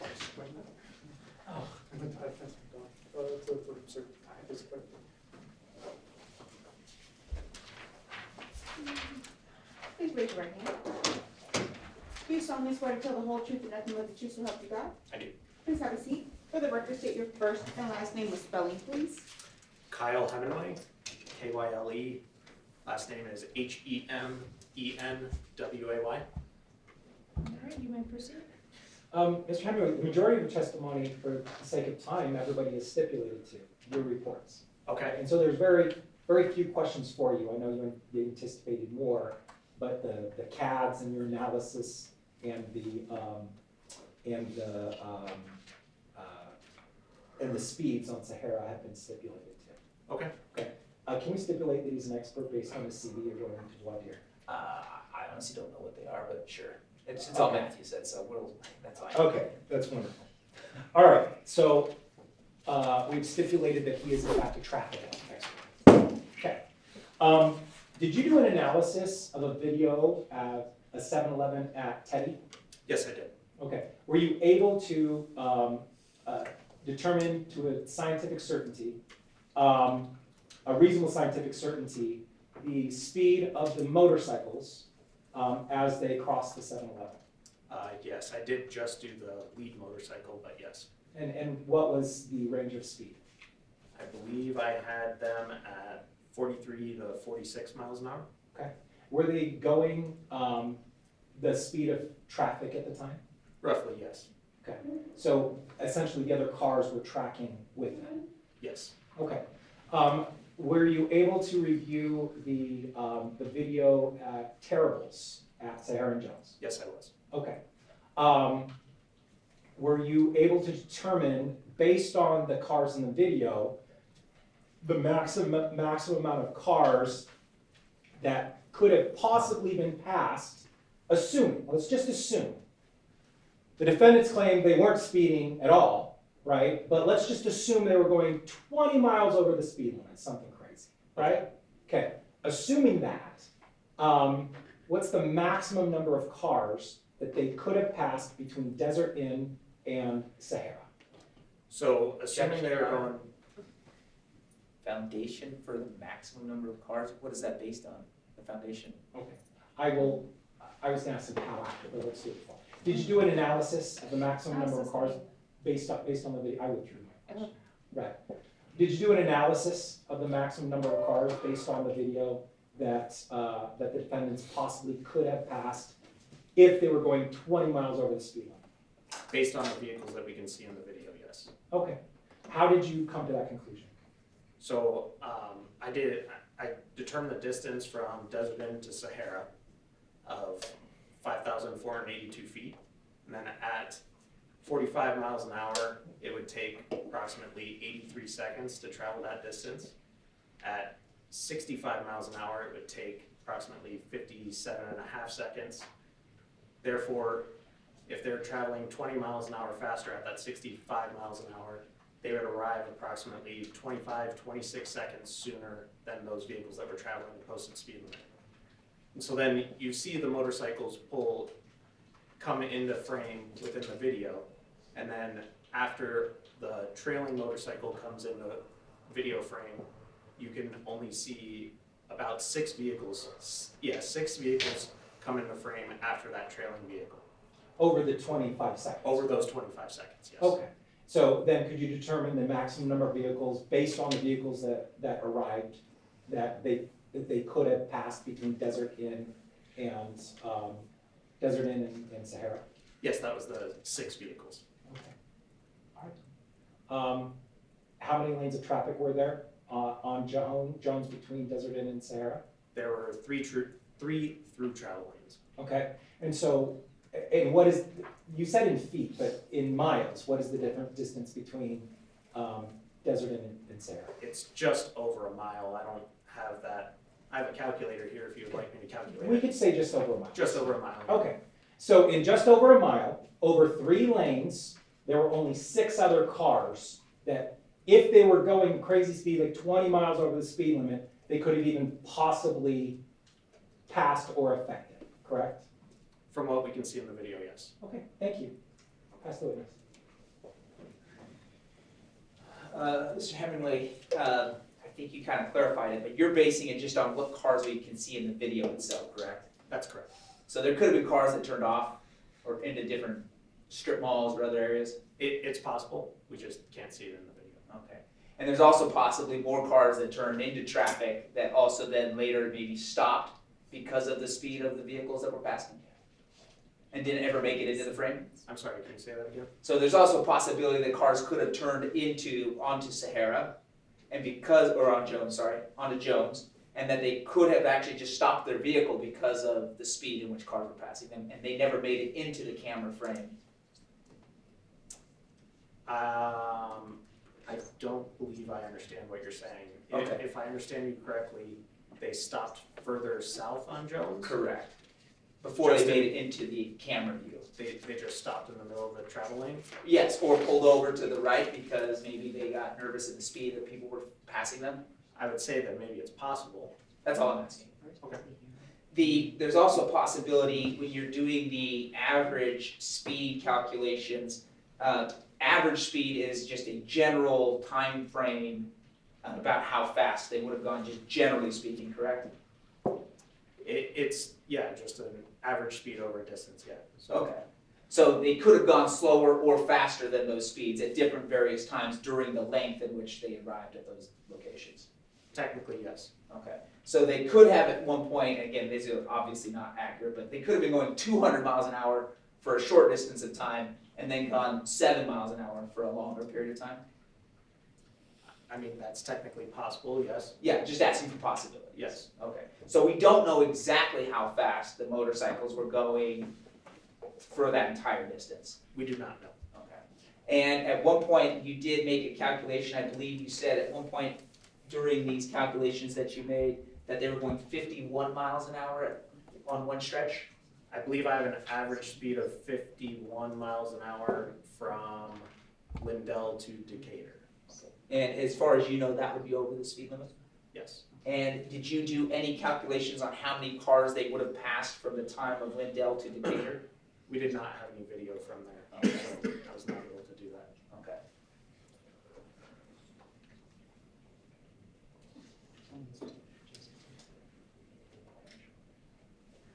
Okay. From the time, I believe you said it was from DI to Sahara was when you were calculating how many cars could have been passed? That's correct, yes. Okay.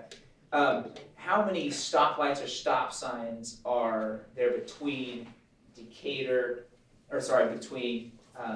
DI and Sahara? I believe not. Okay. Do you know, or you're just guessing? That's from memory, from looking at Google Earth. Okay. Do you happen to know on June 20th, 2025, how many traffic cones were up during that time? I do not. Okay. And so people could have been stopped or merged onto traffic based on other traffic conditions that we just aren't aware of? It's possible, yes.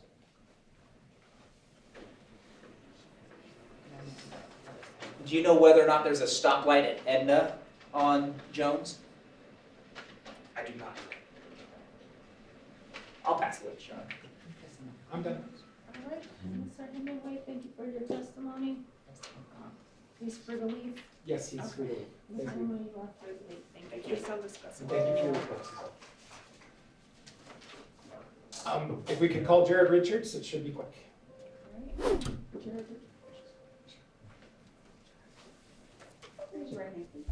Do you solemnly swear to tell the whole truth and nothing but the truth, so help you God? I do. Please have a seat. For the record, state your first and last name and spelling, please. Jared Richards, JAREDRICHARDS. Okay, you may proceed. Mr. Richards, were you the attorney in a case called Imes v. LVMPD in the Nevada District Court? I was an attorney in that case, yes. Objection on relevance? I'm simply authenticating the document that we've been using in Constitutional Corner. He is not a fact witness, he's authenticating a document. Oh. And letting the court know what the document is. The constitutional one. Constitutional With the Corner, a brown? training document, yes. Okay. And the training that was required. I'm gonna overrule. In that case, is that a case where Las Vegas Metropolitan Police Department was accused of using traffic stops to gain intelligence against members of Mongols Motorcycle Club? Yes. On February 1st, 2021, did Judge Bulwer make findings against LVMPD? Objection, Your Honor. We're authenticating a document was the proffer that was made, not going into the facts of another case. Your Honor, we're giving the context of the document. I'm going to show that he simply made some findings, and that those findings were then reflected in a settlement agreement with Metro that produced the training. That's all we're I'm doing. gonna sustain. If we're just gonna authenticate the document, let's authenticate the document. Okay. Was there a settlement with LVMPD that involved mandatory training for officers? There was. Okay. As soon as this document actually is able to come up, I am going to, this is not responding, just a moment.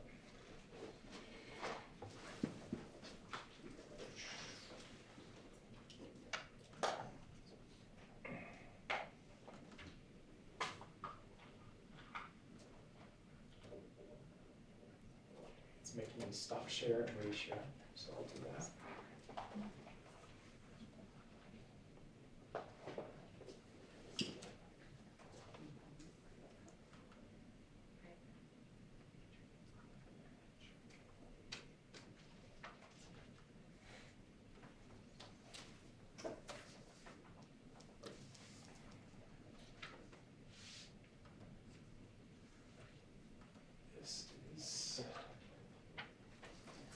saying not responding, so just a second, I'm sorry.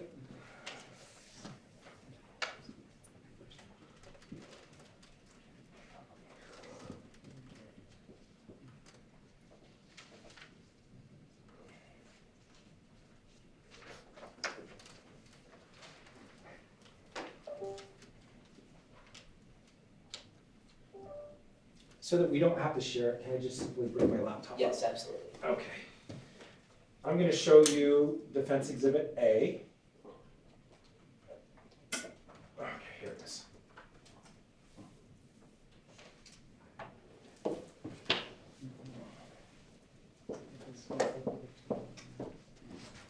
Do you recognize this document?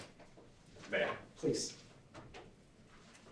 Yes, this appears to be the constitutional corner that was part of the negotiated settlement between my client and LVMPD. Okay.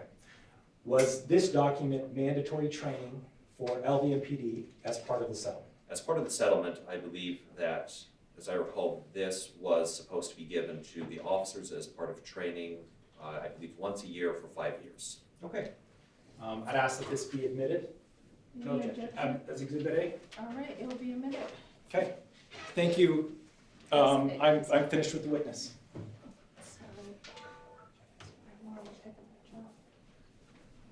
And it's okay if he's excused. I just got one Any question. pause? The document itself, I wasn't clear, was just the document need to be given during training, or they need to be trained on the document itself? I'm trying to remember exactly how that went. I know that so Constitutional Corner was a document that I believe that they are required to click through that they have seen, and it was required to be distributed to all officers. And my understanding was that the officers had to do something to affirm that they had seen it, Okay. is my understanding. And then lastly, did you prepare that constitutional corner document, or? I did help draft it, yes. Thank you, Your Honor, I have nothing further. All right. Thank you. Was That there is all. any? Okay. Thank you, Mr. Richard, for your Thank you, Your Honor. testimony. Please don't discuss about anyone, and you are free to leave. Okay, thank you. I believe we're out of time, Your Honor. Okay. That we still need to put on our defense. Okay.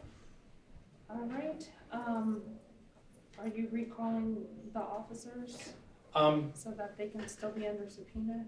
They need to still be under subpoena, please. All right. When do we want to do it? I mean, the court's fine tomorrow. Let's do, tomorrow is good for Is us. that fine for you, state? Unfortunately, me personally, Your Honor, I have a district court calendar that I'm in charge of tomorrow that I'll be preparing and handling. Thursday is the first day where Mr. Casper and I do not have any other court assignments in the morning. Okay. Actually, though, Thursday I'm actually gonna be out of town. Okay. I could actually do the morning. I'll come in the morning. I cannot do Thursday morning. Oh, okay. What about next Monday? On the 20th? On the 20th, we have a hearing in Wappa Valley on the other Mongols case. Okay. What about Tuesday?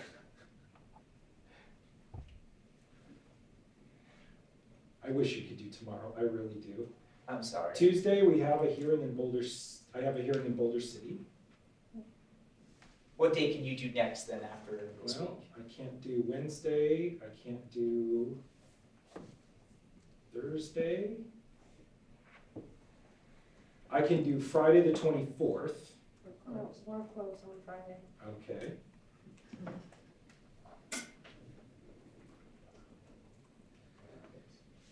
I can do Monday the 27th. Are you guys okay with Monday the 27th? Does that work for I you? mean, if Steve? you could do tomorrow, we could wrap this thing up and that would be amazing. Because we are all available. They took off work 2 days, kind of anticipating. If you want to go tomorrow afternoon, I'm confident my calendar will be over around 11. So if you want to start in the I'm afternoon. free until 4. I can do tomorrow from 11 to 4. Okay? Is that Yeah, that's fine. okay? I'll schedule it 11 to 4. Thank you. Alright, we'll do it tomorrow. Can you please call the witnesses and tell them they're still under subpoena to be here tomorrow from 11 to 4? Yes. And not to discuss their testimony? I Thank told you. them, but I'll tell them again. Thank you. I love the reminders.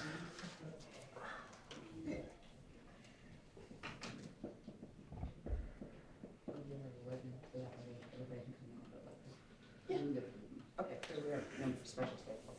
We have no special sessions, or we do? And then that way we might not have to take a lunch. Yeah. If we get that, I just. Right. If we have freedom to come forward. Is it just the three? Did you want Donaldson also here to hear this? Yes. Okay. He is the supervisor He's of not. the person who ordered it, so. We need 4 witnesses, so we're missing some. There's actually another one, Mr. Garvey is another witness we okay. have.